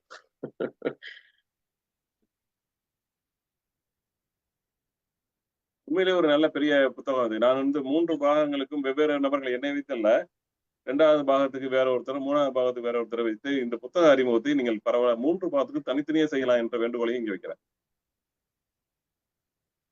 அதாவது ஒரு வரலாற்று புத்தகத்தை எப்படி நான் திறனாய்வு செய்வது அப்படின்னு நீங்க சொன்னீங்க. அப்படி ஒரு கேள்வியே உங்க மனதில் எழவே தேவையில்லை. அவ்வளோ ஒரு அருமையாக அந்த புத்தகத்தை ரொம்ப நல்லா உள்வாங்கி சாதாரணமா எல்லாருக்கும் புரியிற மாதிரி ரொம்ப அழகா சொன்னீங்க. அதற்காக நான் உங்களுக்கு முதல்ல ஒரு பெரிய நன்றியை தெரிவிச்சுக்கிறேன், முதலை கிளையின் சார்பாக. அதெல்லாம் ரொம்ப அருமையா இருந்தது. ஒரு எழுத்தாளருக்கு எதுவுமே முடியாது என்பது இருக்கக்கூடாது அப்படின்றது நான் நினைக்கிறது. உங்களுக்கும் இது இல்ல. நல்லாவே சூப்பரா இருந்தது. ஒரு தயக்கம் இருந்திருக்கலாம். ஆனா தயக்கத்தை உடைச்சிட்டீங்க. ரொம்ப அருமையா இருந்தது உங்களோட உரை. இன்றைக்கு கேட்டவங்க எல்லாரும் அவங்களோட கருத்துக்களையும் சொல்லுவாங்க. உங்கள பத்தி. மேம் ஃபைனலா உங்கள பத்தி சொல்லுவாங்க. இருக்காங்கல்ல, இறைவாணி வந்திருக்காங்களா? இறைவாணி வந்திருக்காங்க. இறைவாணி ரொம்ப அற்புதமான ஒரு முகப்புரை, ஒரு முன்னுரை எழுதியிருக்காங்க. இந்த புத்தகம் எதை குறித்தது? அது ஒரு ஏறக்குறைய இந்த புத்தகத்தினுடைய அறிமுக உரை போல இருக்கு. அவங்க கூட கொஞ்சம் நேரம் இந்த புத்தகத்தை பற்றி சொல்லலாம். ஏன்னா நல்லா இருந்தது. அந்த புத்தகத்தினுடைய சாராம்சத்தை ஒரு பக்க அளவுல ஒரு சுருக்கிட்டு இது ஏன் அவங்க தொகுத்தாங்க. இவங்க 30 கட்டுரை தொகுக்கிற வேலையை அவங்க செஞ்சிருக்காங்க. மொத்தம் 97 கட்டுரைகளை பிறகுதான் போட்டிருக்காங்க. 67 கட்டுரை பிறகு போட்டிருக்காங்க. இந்த 30ல அவங்க செலக்ட் பண்ணியிருக்காங்க. அந்த 97 படிச்சு பார்த்துட்டு 30 செலக்ட் பண்ணி போட்டிருக்காங்க. அதை பற்றியெல்லாம் அவங்க சொல்லலாம். இறைவாணி மேடம் அவங்க நூலுடைய தொகுப்பாசிரியர்.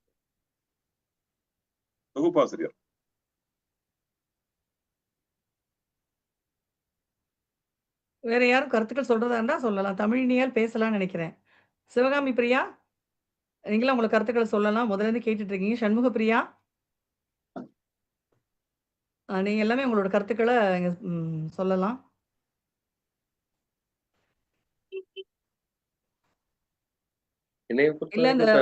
நம்ம வாசிச்ச நூலை தனக்குள்ள வச்சுக்காம தமிழினியால் பேச ரெடியா இருக்காங்க.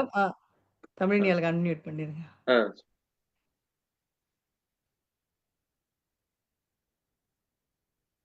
தமிழ்லயே அன்மியூட் பண்ணிட்டு அன்மியூட் பேசுங்க. பண்ணிக்கோங்க. சரிங்க. பண்ணியாச்சு. எல்லாருக்கும் வணக்கம். ரொம்ப சிறப்பா இருந்தது இந்த திறனாய்வு. ஏன்னா எனக்கு ரொம்ப பிடிச்சமான ஒரு டாபிக் இது, வரலாறு சார்ந்து இருக்கிறனால. ஐயா பிருந்தா சரதி சாரும் ரொம்ப நல்லா பண்ணாங்க. மேம் சுபாஷினி மேம்கிட்ட ஒரு சின்ன வேண்டுகோள், நீங்க இந்த காணி பழங்குடிகள் பத்தி பிடிஎஃபா ஆவணப்படுத்திருக்கீங்கன்னு இப்போ சொன்னாரு. இதை நம்ம குழுவில் அந்த காணொளி பகிர்ந்தீங்கன்னா நாங்களும் அதை பார்த்து தெரிஞ்சுக்குவோம். அது என்ன காணொளி? காணி பழங்குடிகள் பத்தி ஆவணப்படுத்திருக்கீங்கன்னு சொன்னாங்க. Okay okay. அத குழுவில் நீங்க பகிர்ந்தீங்கன்னா நாங்களும் அதை பார்த்து தெரிஞ்சுக்குவோம். ஏன்னா காணி பழங்குடிகள் நான் கடைசியா இந்த நாகர்கோவில் கிட்ட இருக்கிறதா கேள்விப்பட்டாங்க. ஒரு பரிசல்ல போய் அங்கதான் இருக்காங்க, அவங்க முடிஞ்ச வரைக்கும் ஊரை விட்டு ஒதுக்குப்புறமா இருப்பாங்கன்ற மாதிரிதான் கேள்விப்பட்டேன். சோ நீங்க இவங்களை ஆவணப்படுத்தினது ரொம்ப ரொம்ப நல்ல விஷயம். ஏன்னா இப்ப பழங்குடிகளோட எண்ணிக்கையும் அவங்களோட குழுக்களையும் கொஞ்சம் குறைஞ்சிட்டு வராங்க. சோ அவங்கள ஆவணப்படுத்துறது ரொம்ப நன்றி மேம் முதல்ல உங்களுக்கு. சோ அந்த காணொலி மட்டும் குழுவில பகிரணும்னு ஒரு ரெக்வெஸ்டா கேட்குறேன் மேம். அப்புறம் மற்றபடி அவர் சொன்ன அந்த தலைப்புகள் தாராசுரம் கோவில், செங்கம், கருங்காலக்குடி, மருங்கூர் எல்லா பட்டையும் படிக்கணும்னு ஒரு ஆர்வத்தை தூண்டியிருக்கு. சுலைகா மேம் எனக்கு ஒரு புத்தகம் மட்டும் கொடுத்துருங்க. கட்டாயம்ப்பா. மேம் இதுல இன்னொன்னு மருங்கூர் சொன்னாரு இல்லைங்களா, அந்த மருங்கூர் வந்து நம்ம எந்த டிஸ்ட்ரிக்ட் மேம்? ராமநாதபுரத்துல வருது இல்லையா அந்த மருங்கூர்? கடலூர். கடலூர் மாவட்டத்துல இருக்கிற மருங்கூர். அவ்வளவுதான். ரொம்ப நன்றிங்க, ரொம்ப நல்லா இருந்தது. சின்னதா கருத்து சொல்லிடுறேன். இந்த காணி பழங்குடி அப்படிங்கறது வந்து பாபநாசம்னு சொல்லிட்டு நம்ம திருநெல்வேலி போனோம்னா அந்த பகுதியில் இருக்கிற பகுதி அது. நாகர்கோயில் இல்ல, பாபநாசம்னு வந்து திருநெல்வேலியிலேருந்து வந்து நம்ம கொஞ்சம் நல்லா உள்ள போகணும். 2 பாபநாசம் இருக்கு, தஞ்சாவூர் பக்கத்துல ஒரு பாபநாசம், அது இல்லை இது வந்து திருநெல்வேலி பகுதியில. இது மலைப்பகுதி, மலைக்கு மேல போகணும். அது இது ஒரு அருமையான எக்ஸ்பீரியன்ஸ் எனக்கு அது கிடைச்சது. ஒரு நாள் ப்ரோக்ராமா அந்த ரிசர்ச்சுக்காக போயிருந்தோம். அது ரேஞ்சஸ் இருக்காங்க இல்லையா, என்ன சொல்லுவோம், அவங்க வந்து அரசு வாகனம் கொடுத்திருந்தாங்க. அதை எடுத்துட்டு அப்ப கலெக்டரா வந்து நமக்கு வந்து தோழர் கருணாகரன் ஐஏஎஸ் அவர்கள் வந்து கலெக்டரா இருந்தாங்க, திருநெல்வேலி கலெக்டரா. அப்ப அவங்க வந்து இந்த ஆர்வத்தை சொன்ன பிறகு அவங்க ஒரு நாள் ஃபுல்லா ப்ரோக்ராம் வந்து எனக்கு செய்யறதுக்கு அனுமதி கொடுத்து நிறைய அதிகாரிகளும் அழைத்து கொண்டு விஷ்ணு ஐஏஎஸ் அவரும் வந்திருந்தாங்க அந்த நிகழ்ச்சிக்கு. அவர் வந்து அப்ப உதவி ஆணையராக இருந்தார். ஸோ அப்போ எல்லாருமா போனப்போ 20 பேர்கிட்ட நாங்கள் போயிருப்போம். அப்போ மறைந்த நாரும்புநாதன் தோழர் அவரும் வந்திருந்தார் என் கூட. நாங்கள்லாம் போயிருந்தோம். போய் நாங்கள் வந்து இந்த ஃபுல்லாக ஒரு நாள் வந்து அவங்களுடைய மொழி அவங்களுக்கு ஒன்று இருக்குது, அவங்கள மலையாளிகள்னு சொல்லுவாங்க, அவங்களுக்கே ஒரு லாங்குவேஜ் ஒன்று இருக்குது, அதை வந்து ஆவணப்படுத்தணும். 102 வயது ஒரு அம்மா ஒருத்தவங்க இருந்தாங்க, அவங்க வந்து அவங்க ஒரு பாடல்லாம் பண்ணாங்க, அதெல்லாம் கூட ஆவணப்படுத்தியிருக்கிறோம், வீடியோ ஆவணமாக படுத்தியிருக்கோம். பெரிய ஒரு காணொளி அதில் இருக்குது. ஸோ அங்கே போன போது தான் அங்கேயே நடக்கிற பள்ளி பற்றியும், அப்புறம் போகும்போதே புலியெல்லாம் பார்த்தோம், அந்த காட்டில் போகும்போதே புலியெல்லாம் பார்த்தோம். அந்த மாதிரி ஒரு நல்ல எக்ஸ்பீரியன்ஸ். நான் உங்களுக்கு கொஞ்ச நேரத்தில் அந்த வீடியோ தேடி உங்களுக்கு நான் போடுறேன். கடலூர் பத்தி ஒண்ணு கேட்டீங்களா? என்னமா ஏதோ ஒண்ணு முதல்ல கேட்டீங்களே. கடலூர் மாவட்டமா இல்ல ராமநாதபுரத்துலயும் மருங்கூர்? மருங்கூர். மருங்கூர் எப்படின்னா நம்ம சிவராமகிருஷ்ணன் சார் இருக்காரு இல்லையா, நம்ம தொல்லியலாளர். ஆமா, அவர் வந்து அந்த அந்த பகுதியை பத்தி கேட்ட போது அவங்க ஒரு ஆய்வு செய்தார், சங்ககால நகரம், அதுல என்ன உங்களுக்கு சான்று இருக்கு அப்படின்னு கேட்டபோது சொன்னா, நீங்க வாங்க நம்ம போகலாம்னு சொல்லி அழைச்சு போயிருந்தாரு. அங்க போனா அந்த களம் வந்து அப்படியே ஓப்பன் ஸ்பேஸ். அதுல இருக்க ரொம்ப ஒரு பெரிய பியூட்டி என்னன்னா, அங்க மேலேயே வந்து பானை ஓடுகள்லாம் கிடக்கும். அப்படி ஏன்னா அந்த அளவுக்கு பாதுகாப்பு இல்லாம எப்படி கொடுமணல் இருந்ததோ அதே போலவே அங்கேயும் வந்து பானை ஓடுகளும் அங்கங்க இருக்கும். அதுல பார்த்தாக்கா கீறல்கள்லாம் இருந்ததெல்லாம் இருந்துச்சு. ஸோ அப்போ கூட நான் ஒரு 3 எடுத்து நாங்கள் வந்து அதை பத்திரப்படுத்தணும். அங்க வந்து அந்த இடத்துல அந்த முதுமக்கள் தாழியை கண்டுபிடித்த நிலத்தோட ஓனர் ஒருத்தர் இருந்தாரு, ஸோ ராமசாமின்ட்டுன்னு. அவர் அங்க தோட்டத்துல வேலை செஞ்சுட்டு இருந்தார் அந்த சமயத்துல. அவரையும் நாங்க போய் பார்த்தோம் அந்த இடத்துல. அதுல இருக்கிற மிக அருமையான ஒரு விஷயம், நல்ல கட்டுரை ஆய்வாளர்களுக்குள்ள நல்ல கட்டுரை எழுதக்கூடிய ஒரு வாய்ப்பு உள்ள ஒரு விஷயம் என்னவென்றால், நீங்க வந்து ஏறக்குறைய ஒரு 2200 2300 ஆண்டுகளுடைய தொழிலுடைய தொடர்ச்சியை அந்த ஊர்ல இன்னும் பார்க்கலாம். எப்படின்னா, ஒரு தெரு இருக்கு, கமால தெரு அப்படின்ட்டு. சரி, அங்க நீங்க பாத்தீங்கன்னா கம்மாளர்கள்னு சொல்லுவாங்க இல்லையா, இரும்புல பல மாதிரியான வேலைகள் செய்யற தச்சர்கள், பொற்கொள்ளர்கள், இந்த மாதிரி கருவிகள் பண்றவங்க, ஏதாவது ஒரு கருவி பண்றவங்க. சரி, அப்ப வந்து இரும்புனால பெரிய பெரிய அருவாள், பிறகு சமையலுக்கு பயன்படுத்துற பெரிய பெரிய கரண்டிகள் அப்படின்னு குடிசையா வந்து அந்த பகுதியில இருக்கிறத நீங்க பார்க்கலாம். ஸோ அப்போ வந்து 2000 ஆண்டுகளுக்கு மேல ஒரு தொழில் இருந்த ஒரு பகுதியோட தொடர்ச்சியை, அது காலம் மாறினாலும் கூட இந்த காலத்துக்கு ஏற்ற மாதிரி ஒரு சின்ன மாற்றங்களோட அந்த தொடர்ச்சியை நீங்க இங்க பார்க்கறதுக்கு முடியும். அப்ப அந்த மாதிரி வந்து தமிழ்நாட்டுல வந்து பழமையான பகுதிகள் பல இருக்கின்றன. அதுல இதுவும் ஒரு அருமையான ஒரு பகுதி. சரி, அப்படி இந்த புத்தகத்துல இருக்கிற ஒவ்வொரு விஷயமுமே வந்து ஒரு பெரிய எக்ஸைட்டிங்கான ஒரு ஒரு அனுபவத்தை கொடுத்த ஒரு கட்டுரை தான். சரி, நீங்க எதை எடுத்து நீங்க கேட்டாலுமே நான் திரும்பவும் அந்த இடத்துக்கு போயிடுவேன். ஸோ அந்த அளவுக்கு எனக்கு நேரடி எக்ஸ்பீரியன்ஸ் இருக்கிறதுனால அருமையான இந்த ஆய்வாளர்களுக்கு உண்மையிலேயே நிறைய தகவல்கள் எல்லாம் இது உங்களுக்கு இன்னும் டீட்டெயிலா சேர்த்து கொடுக்கும். கண்டிப்பா கண்டிப்பா வாங்கி வாசிக்கிறேன். ரொம்ப நன்றி. நீங்க வாங்கும் போது அந்த முழு இந்த மாதிரி உள்ளதை வாங்கிருங்க. ஏன்னா முதல்ல வந்து நாங்க தொகுத்த போது நான் என்ன சொல்லியிருந்தேன்னா, இறைவாணி அவங்கள்ட்ட சொல்லியிருந்தேன். ஏன்னா இது வந்து 97 கட்டுரைகளை நான் வந்து தமிழ் மலர்ல எழுதினேன். அப்ப எழுதிட்டு அது 97 நின்று போயிடுச்சு. 100 எழுதி முடிக்கணும்னு நினைச்சேன். 97 நின்று போயிட்டது. பிறகு நான் என்ன நினைச்சேன்னாக்கா, இதை வந்து நம்ம 30 கொண்டு வந்து ஒரு 90 கட்டுரைகளாக முடித்து விடுவோம். 97 வேணா 90 முடிச்சிடலாம்னு நினைச்சிட்டு தான் அந்த முதல்ல நம்ம தோழர் வச்சிருந்த அந்த புத்தகம் இருந்தது பார்த்தீங்களா, அந்த புத்தகமா அதை கொண்டு வந்தோம்.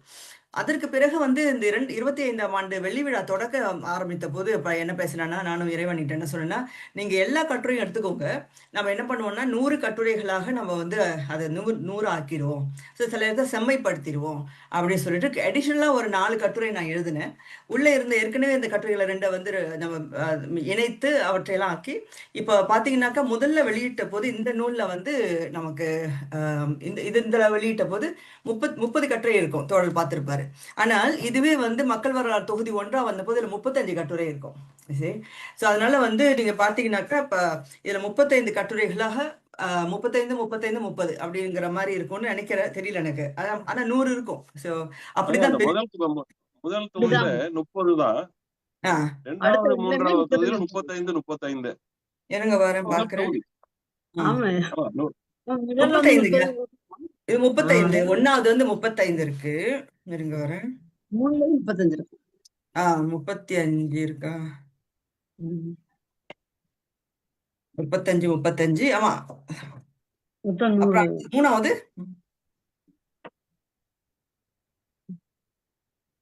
மூணாவதுல 35. முதல்ல 30. மொத்தம் 100 கட்டுரைகள் இருக்காங்க, 3 புத்தகம். 100. ஆமா, அந்த மாதிரிதான் தொகுத்து இது முடித்தோம் இந்த கட்டுரையை. அதுவும் நிறைய வந்து அருமையான அட்டை படங்களும் வேற உருவாக்கி இருக்கு. நல்ல ஒரு பெட்டி மாதிரி ஒன்று அதுக்கு என்ன வைத்துக் கொள்ற மாதிரி பாக்ஸ் மாதிரி. இதோட விலை எவ்வளவா போட்டோம்? அதுக்கு 800 ரூபாய் போட்டோம். இந்த மூன்று சேர்த்து பெட்டியோட வந்து வாங்கினாக்கா. ஸோ இதுல வந்து 100 இருக்குதுனாக்கா 100 ஃபீல்டு ஒர்க் இதுல வந்து ஆவணப்படுத்தப்பட்டிருக்கு, நீங்க யோசிக்கலாம். 100 பயணங்கள், 100 பயணங்கள். சில வீட்டுல ஒரு 3-4 பயணங்கள் கூட இதுக்குள்ள வந்து ஒரே கட்டுரையா வந்திருக்கும், அப்படி இருக்கும். ஆமா, எனக்கு நம்பிக்கை ரொம்ப பயனுள்ளதா இருக்கு. அது வரலாறு சார்ந்து. ரொம்ப நன்றிமா இந்த நூலை கொடுத்ததுக்காக. மகிழ்ச்சிமா. சிவகாமி பிரியா அதுக்குள்ள நான் வந்து உங்களுக்கு அந்த காணி வீடியோ நான் தேடி கொடுத்துறேன். சிவகாமி பிரியா கை வச்சிருக்கீங்க, அன்மியூட் பண்ணிட்டு பேசு.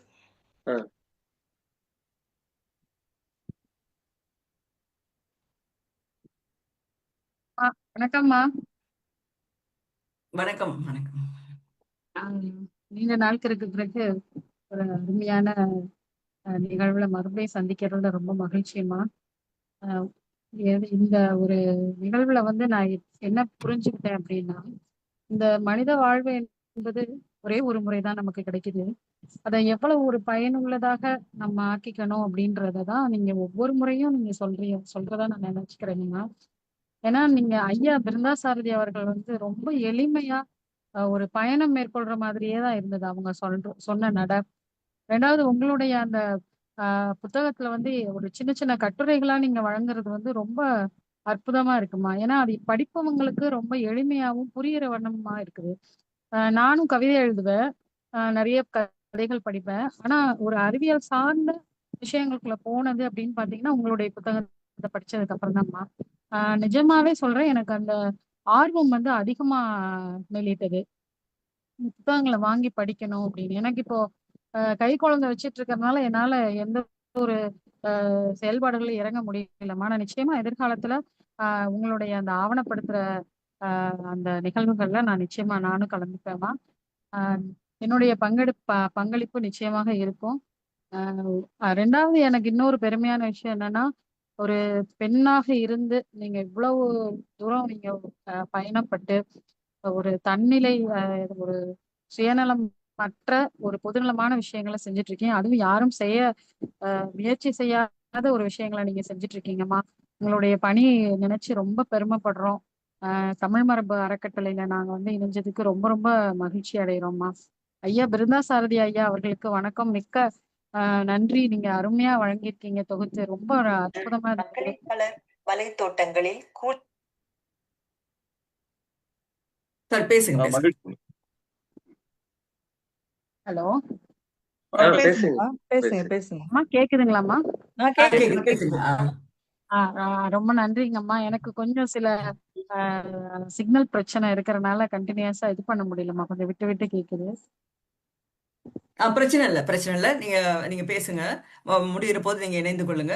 அதான் உங்களுக்கு மட்டும் இல்லை, நிறைய எனக்கு சொல்லணும்னு தோணுது. இந்த சூழ்நிலையை பயன்படுத்தி கொண்டு நிச்சயமா பெண்களுக்கு வந்து இந்த மாதிரியான சமூக பணிகளில் ஈடுபடுறதுல பல தடைகளும் பிரச்சனைகளும் இருக்கத்தான் செய்யுது. ஸோ ஆனாலும் என்ன செய்யலாம் அப்படின்னாக்கா, எப்படி இருந்தாலும் அதாவது ஒரு குடும்பம் என்று அமைந்த பிறகு வந்து பல வகையில வந்து உங்களோட டிமாண்ட் இருந்துகிட்டே இருக்கும். உங்களுடைய உழைப்பை வந்து அந்த குடும்பம் எடுத்துக்கொண்டே தான் இருக்கும். அது வந்து மிக தவிர்க்க முடியாத ஒரு விஷயம். ஆனாலும் எந்த மாதிரி சூழ்நிலையும் சரி, எனக்கென்று 1 மணி நேரம் என்று ஒதுக்குறத ஒரு பயிற்சியாக உங்க வாழ்க்கையில கொண்டு வந்துருங்க. ஸோ அது எந்த காலமா இருந்தாலும் சரி, ஒரு சிறு குழந்தை இருந்தாலும் சரி, மற்றதா இருந்தாலும் சரி. ஏன்னா எல்லாருக்குமே குடும்பத்துல எல்லாருக்குமே பொறுப்பு இருக்கு.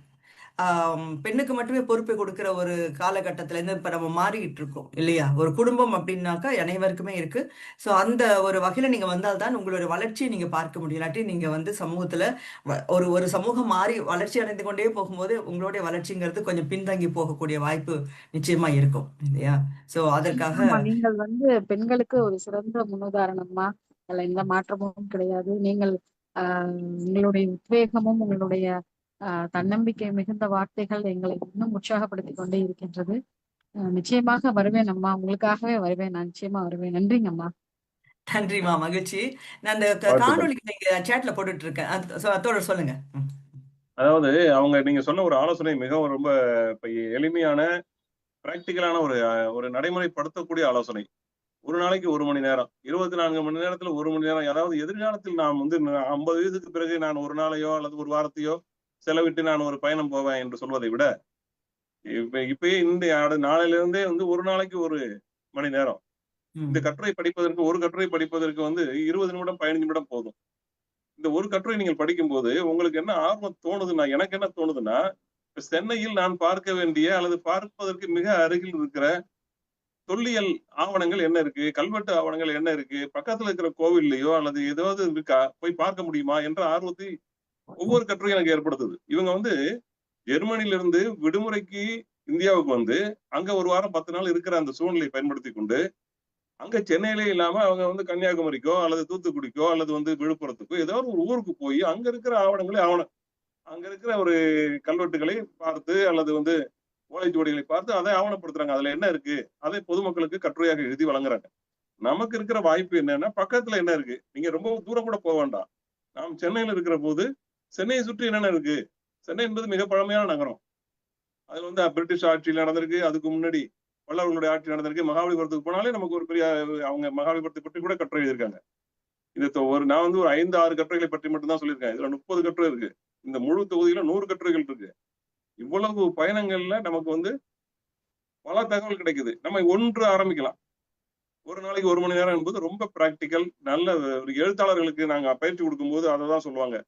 நீ படிச்சுக்கிட்டே இருந்தா எழுதவே முடியாது. ஒரு நாளைக்கு 1 மணி நேரம் எழுதும்பாங்க. உங்க முதல்ல செய்யறது ஒரு நாளைக்கு 1 மணி நேரம் நமக்காக. நல்ல ஆலோசனை, அதை பயன்படுத்திக்கலாம். நிச்சயமாக சார், நான் அதை கடைபிடிக்கிறேன் சார். நன்றி சார். நன்றிங்க. பானுரேகா மேம். பானுரேகா மேம். பானுரேகா. வணக்கம். பேசுங்கப்பா. வணக்கம். புத்தகத்தை வந்து படிச்சிருக்கேன்.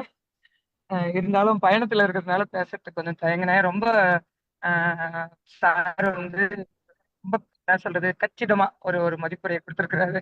ஏன்னா 97 கட்டுரைனா நாங்க வளவலன்னு பேசியிருப்போம். எங்க கிட்ட கொடுத்துருந்தீங்கன்னா இந்த விஷயத்த விட்டுருவோமோ அந்த விஷயத்த விட்டுருவோமோன்ட்டு எல்லாத்தையும் எடுத்துட்டு வந்திருப்போம். ரொம்ப அழகா கேட்கறவங்களுக்கு வாங்கி படிக்கணுன்ற ஒரு ஆர்வத்தை வரா மாதிரி சொன்னாரு. அந்த புத்தகத்தை படிக்கும்போது என்னன்னா, எப்பவுமே மேடம் சொல்றதுதான், ஒரு இடத்த போன உடனே அந்த கன்சிஸ்டன்சி உடனே அந்த பதிவு போட்டுருவாங்க அவங்க. அந்த இடத்த பார்வையிட்டு அதுல என்னென்ன பார்த்தோம், என்னென்ன முக்கியம், அதை பதிவு எழுதிடுவாங்க. முதல்ல முகநூல் பதிவு பார்க்கலாம்.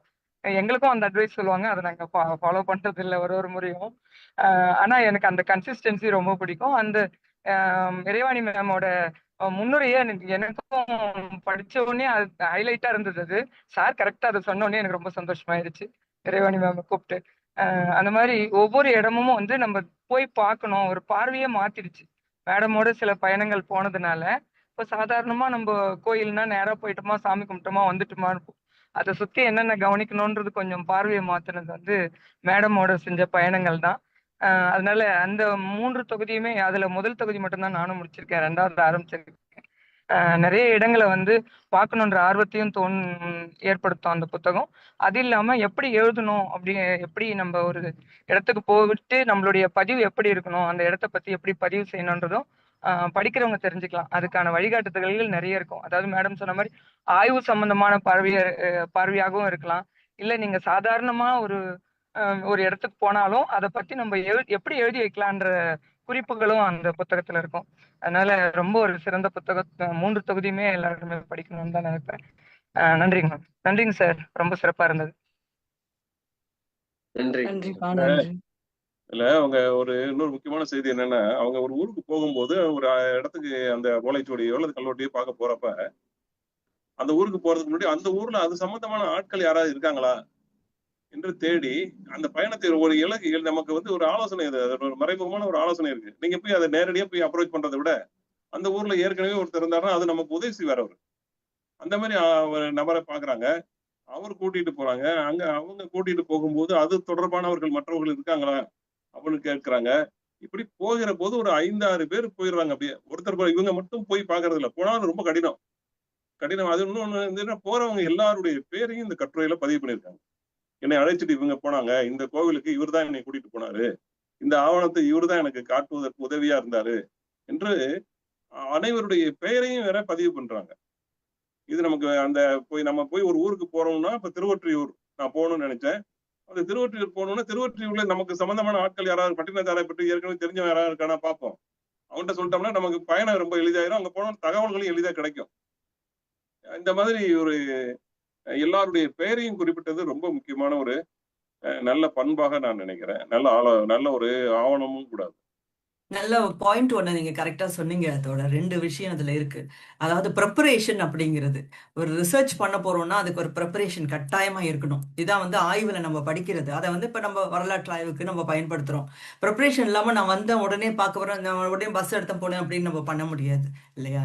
ஸோ எந்த இடத்துக்கு நம்ம போக போறோம், அதோட முக்கியத்துவம் என்னன்னு முதல்ல தெரிஞ்சுக்கிறது, பிறகு அங்க யார் இருக்கிறாங்கன்னு தெரிஞ்சுக்கிறது. இப்போ தமிழ்நாடு எனக்கு வந்து ஒரு புதிய பகுதி அப்படிங்கிற போது அங்க எனக்கு நான் நல்லா யோசிச்சு பாருங்களேன், எனக்கு வந்து 1999 அந்த காலகட்டத்தில் எனக்கு தமிழ்நாடே அறிமுகமாகுது. இப்போ எனக்கு பார்த்தீங்கன்னா தமிழ்நாட்டின் எல்லா பகுதியிலும் எனக்கு நண்பர்கள் இருக்கிறாங்க. அது எப்படி எனக்கு உருவானுச்சுனாக்கா, இந்த ஒருத்தர்லேருந்து இன்னொருத்தர், அந்த ஒருத்தர் எனக்கு 5 பேரை காட்டினான்னா 5 பேருமே எனக்கு அவங்க ஒவ்வொருத்தரும் 5 பேரை காட்டுவாங்க, அந்த 5 பேரும் எனக்கு ஒரு 5 பேரை காட்டுவாங்க. இப்படியே தான் வந்து இந்த 25-26 ஆண்டுகள் வந்து என்னுடைய நட்பு வட்டம் பெரியதுக்கு காரணம் அதுதான். அப்புறம் நம்ம நண்பர்கள் சொல்லுவாங்க, நீங்க ஒரு லேடியா இருந்துட்டு எப்படி நீங்க டிராவல் பண்றீங்க, இந்தியா வந்து லேடிஸ்க்கு வந்து சேஃப்டியான ஒரு நாடா அப்படிலாம் கேட்கும்போது, தமிழ்நாட்டு விஷயத்தை பார்க்கும்போது நான் சொல்லுவேன், சேஃப்டி வந்து இட்ஸ் வெரி இம்பார்ட்டன்ட். நம்ம வந்து அதை கவனிக்காம நம்ம போகவே முடியாது. அப்ப நான் வந்து சில விஷயங்கள் ரூல்ஸ் வச்சிருப்பேன். இங்கேருந்து நான் வந்து ஒரு ட்ரெயின் எடுக்க போறேன்னா, இங்க ஒரு நண்பர் வந்து என்ன ட்ரெயின் ஸ்டேஷன் வரைக்கும் வந்து அனுப்பி விடுறாருன்னா, நான் இறங்கும் போது என்னை அழைத்து கொண்டு செல்ல இருக்கிறதுக்கு ஒரு ஒரு ஒரு ஃப்ரெண்ட் ஒருத்தர் இருப்பார். அவர் எனக்கு அறியாதவரா இருந்தாலும், ஆனா எனக்கு என்னோட நண்பருக்கு தெரிந்தவர், சொந்தக்காரராவோ உறவினராவோ ஆசிரியரோ எப்படியோ இருப்பார். ஸோ அந்த வகையில வந்து ஒரு நம்பிக்கையான ஒரு ஒரு ஒரு நட்பு சூழலை உருவாக்கி கொண்டு செய்ய செய்ய முடியுது. இதுல எனக்கு என்ன ஒரு பெரிய ஒரு நன்மை கிடைத்தது அப்படின்னா, நான் வந்து 10 விஷயங்கள் செய்யணும்னு போனேன்னா 50 விஷயங்கள் செய்வதற்கான தகவல்கள் எனக்கு வந்து சேர்ந்துரும் எப்பவுமே. ஸோ ஏன்னா இந்த 10 விஷயத்துக்கான ப்ரிப்பரேஷனை நான் செய்திருப்பேன். அப்ப 10 விஷயம் செய்திருக்க போது அவங்க வந்து எனக்கு சில பேர் அறிமுகப்படுத்தும் போது அப்படிதான் எனக்கு பல பல பல புதிய புதிய ஸ்காலர்ஸோட அறிமுகம் எனக்கு கிடைச்சது. இப்ப நம்ம இணையத்தின் வழியா உங்களை நான் அறிஞ்சுக்கிட்டேன் இல்லையா? அப்புறம் உங்க நிகழ்ச்சிக்கு நான் வந்த போது இன்னும் சில பேரை நான் அறிந்து கொண்டேன். இப்ப நமக்குள்ள நட்பு அப்படின்னு வர ஆரம்பித்தது பாருங்க, நிறைய பேர்ட்டு. ஸோ இது ஒரு பாயிண்ட். அதாவது ப்ரிப்பரேஷன், நல்ல ப்ரிப்பரேஷன் பண்றது அப்படிங்கிறது எப்போதும் குறிப்பு எடுத்துக்கொள்ற இதுவும் எனக்கு இருந்தது. அதை முதல்லயே சொன்னவங்க சொன்னாங்க, நான் அதை எழுதிடுவேன். உடனே எழுதிட்டு நானே திருப்பி வைப்பேன். ஏன்னா எனக்கே கூட நினைவு இருக்காது இல்லையா? அப்ப நம்ம திரும்பி பார்க்கும்போது அதை நம்ம எழுதியிருக்கிறது நமக்கே ஒரு ரெஃபரன்ஸ் பாயிண்டா இருக்கும். அடுத்தது, நம்ம கிட்ட இல்லாத ஒரு விஷயம் என்னன்னா, பொதுவா இல்லாத ஒரு விஷயம், நம்ம வந்து யாராவது ஒருத்தர் உதவி செய்திருந்தாங்கன்னா அதை குறிப்பிட மாட்டோம், அந்த பேரை குறிப்பிட மாட்டோம். அதை குறிப்பிடாமலே போற பழக்கம் வந்து நம்ம சூழல்ல நிறைய இருக்கு. அப்ப இது வந்து ஆய்வு சூழலுக்கு சரியானது இல்லை. இப்ப நம்ம வந்து ஒவ்வொருத்தர் பேரையும் குறிப்பிடும் பொழுதுதான் அதுக்கு ஒரு ஆத்தென்டிசிட்டி கிடைக்குது, அந்த விஷயத்துக்கு ஒரு ஆத்தென்டிசிட்டி கிடைக்குது. இப்ப அடுத்த முறை வந்து எனக்கே கூட உதவும். நான் கூட அந்த பேர்களை மறந்துருக்கேன், படித்து பார்க்கும்போது எனக்கு வந்து ஆமா இவர்கிட்ட நம்ம அதை கேட்போம், அவருக்கு அந்த விஷயம் தெரியும், நல்லா தெரியும். ஒரு 10 வருஷங்கள் தொடர்பு இல்லாம இருக்கலாம், ஆனாலும் தொலைபேசியில அவர் அழைச்சு நம்ம பேசினா நமக்கு கிடைக்கும் அப்படின்னு நம்ம நினைக்க முடியும். இப்ப நாலேஜ் அப்படிங்கிறது இட்ஸ் ஆல்ரெடி தேர், உலகத்துல இருக்கு. நான் மட்டுமே சொந்தம் கொண்டாட முடியாது. அதனால நிறைய பேர் வந்து இது என்னோட இது என்னோடது, நான் தான் சொன்னேன், இப்படிதான் எழுதப்படணும், நான் சொன்னேன் தான் எழுதப்படணும் அப்படின்னா சில பேர் நினைச்சிட்டு மற்றவங்க பேரெல்லாம் சொல்லாமலே இருப்பாங்க. சரி. ஸோ அந்த மாதிரியான ஒரு சூழலை விட்டுட்டு நம்ம அத்தனை பேரையும் நம்ம வந்து டாக்குமெண்டேஷன் அப்படிங்கிற போது ஃபேக்டை வந்து கரெக்டாக நம்ம சொல்றது வந்து அது கண்டிப்பாக நம்ம ஃபாலோ பண்ணோம். அதான் வரலாற்று ஆவணப்படுத்துதல் அப்படின்னு நம்ம சொல்றோம். நம்ம இன்னொரு தகவல் மேம், நீங்க எப்பவுமே பயணத்தை தொடங்குறப்ப வரைபடத்தை போட்டு பாத்துருவீங்க பாத்தீங்களா? நம்ம எந்த வழியாக போனா எளிமையா போகலாம், அதாவது ரொம்ப காலத்தை வந்து எப்படி வந்து திட்டமிட முடியும் அப்படின்றத வந்து மிக முக்கியமா பார்க்கணும். ஏன்னா எந்த வழியாக போனா நம்ம சரியான இடத்துக்கு போக முடியும், அந்த காலம் எவ்வளவு இருக்கு, யாரு கூட போலாம், எந்த வழி இருக்கு, அதுவும் இந்த இடத்துல நீங்க குறிப்பிட வேண்டிய முக்கியமான விஷயமா நான் பாக்குறேன். ஏன்னா திட்டமிடல் அது ரொம்ப முக்கியம் இல்லையா? போறோம், ஊரை ரெடி பண்ணிடுவோம், வழி எப்படி எதுல வேணா போய்க்கலாம் அப்படின்னு சொல்ல வந்தா நம்முடைய நேரம் வந்து தேவையில்லாம விரயமாகும். அதனால 2 விதமும் அங்க பொருத்தமா அமையணும். ஆமா கண்டிப்பா. ஏன்னா நமக்கு இருக்கிறது இப்ப 24 ஹவர்ஸ்னாக்கா அதுல டே லைட் எவ்வளவு நேரம் இருக்குங்கிறத பாத்துக்கணும் அந்த நாட்டுல இல்லையா? ஸோ டே லைட்ல தான் நம்ம செல்ல முடியும். அடுத்தது வந்து எப்போ ஓப்பனிங் ஹவர்ஸ் எப்போ இருக்குங்கிறத பாத்துக்கணும், ரைட்? ஸோ இது ரெண்டையும் நம்ம கட்டாயமா பார்த்து அதுல எப்படி எப்படி எந்த வழியில போனா இப்ப தமிழ்நாட்டுல எடுத்தோன்னு எனக்கு என்னுடைய அனுபவத்திலே தமிழ்நாட்டுல நான் ஒரே இடத்துல வந்து தவறாக அல்லது ஒரு பிளானிங்ல ஒரு சின்ன தவறு ஏற்பட்டதுன்னா, இந்த அரச்சலூர் சார் சொன்னார்ல, அந்த தோழர் முதல்ல சொன்னாரு, அரச்சலூர் தான் எனக்கு வந்து ஒரு தவறு ஏற்பட்ட ஒரு இடம் அப்படின்னு நான் சொல்லலாம். அது எனக்கு ஒரு பெரிய லெசனாகவும் அமைஞ்சது. மற்ற எல்லாமே நான் வந்து it was well planned and எல்லா ப்ரிகாஷன்ஸும் எடுத்துட்டு தான் பண்ணேன். ஏன்னா அரச்சலூர் மட்டும் என்னன்னா அந்த இசைக்கல்வெட்டை பார்த்தே ஆகணுங்கிற மாதிரியான ஒரு வேகத்தன்மை. அந்த வேகத்தன்மையில என்ன பண்ணிட்டேன்னா, நான் அந்த கார்ல போனாலும் காட்டுக்குள்ள போனோம்னு அதை தேடிட்டு போவோம்னு காட்டுக்குள்ளேயே போயாச்சு. சரி, ஒரு பாயிண்ட்ல வந்த பிறகுதான் காட்டுல நம்ம எங்க இருக்கிறோம் அப்படின்னு ஒரு பாயிண்ட்ல ஒரு பயம் வருது பாருங்க. ஸோ நம்ம அப்போ அதை பார்க்கணும் இல்ல, தொழில்துறையோடைய பாதுகாப்புலையா இருக்கு அப்படிங்கிற ஒரு பெரிய கேள்விக்குறியோடு நிக்குது. ஏன்னா காட்டுக்குள்ளனா எப்படி வந்து அதை பாதுகாத்து வைக்கணும், ஒரு வளாகத்தை எப்படி செய்யணும் அப்படிங்கிறது இருக்கு, ஆய்வாளர்களுக்கு வழங்கணும்னு, அதை அவங்க செய்யலை. ஸோ அப்போ வந்து அந்த பகுதியை போய் கண்டெடுத்து நாங்கள் போயிட்டு திரும்பி எவ்வளோ சீக்கிரம் முடியுமோ அவ்வளோ சீக்கிரம் நான் வந்து சேர்ந்தோம், நல்ல வேலையா. ஸோ அதுக்கு பிறகு வந்து அந்த சேஃப்டி, அந்த காட்டு பகுதியெல்லாம் போகிறதுனா ஒரு பெரிய குழுவாகத்தான் செல்லணும் அப்படிங்கிற ஒரு எண்ணத்தை எல்லாம் வைத்துக்கொண்டோம். இப்போ ஐரோப்பாலாம் பார்க்கும்போது நமக்கு அதில் பிரச்சனை இல்லை, இப்போ சேஃப்டிங்கிற வகையில் இங்கே நமக்கு பாதுகாப்பு பெரிய அளவில் இருக்கும். ஆனால் ஆசிய நாடுகளில் இதை நம்ம சர்வசாதாரணமாக செய்ய முடியாது. அப்போ ஆணோ பெண்ணோ யாராக இருந்தாலும் சரி அதை செய்ய முடியாது நம்ம. ஆக இதெல்லாம் கூட நம்ம இந்த களப்பணியின் போது நம்ம ஃபுல்லாக கவனிச்சு ஆகணும். மேடம், ஒரு சிறு விஷயமா இருந்தாலும், சிறிய பயணம்னாலும் சரி, வரலாற்று பயணம்னாலும் சரி, பிளான் பண்ணி தான் பண்ணுவோம். பிளான் பண்ணி செய்வாங்கன்ற மாதிரி பிளான் பண்ணி வைப்போம். ஆனா ஆனா எந்த நீங்க சுரேஷ், இந்த விஷயம்னாலும் நாளைக்கு நான் வந்து தொடர்ச்சியா ஒரு இடத்துக்கு கூட்டு போறேன். அதனால மேப் போட்டு இல்ல அந்த எனக்கு அனுபவத்தை ஒரு நானும் சொல்றேன். நிறைய இதன் மகிழ்ச்சியான தொடர்ச்சியா பயணங்கள் நான் வந்து அவங்களோட இருக்குது. ஏன்னா நான் தனிப்பட்ட முறையில நிறைய பயணங்கள் பண்ணியிருந்தாலும் அது வந்து எனக்கு நினைவுகள்ல பார்க்கையில வந்துட்டு பெருசா இருந்தது இல்ல அது. ஒரு பெரிய நாட்டுக்கு டிராவல் பண்ணா கூட. ஆனா மேடம் கூட வந்து ஒரு சின்ன ஒரு ஊருக்கு டிராவல் பண்ணியிருக்கேன் நிறைய இடத்துக்கு.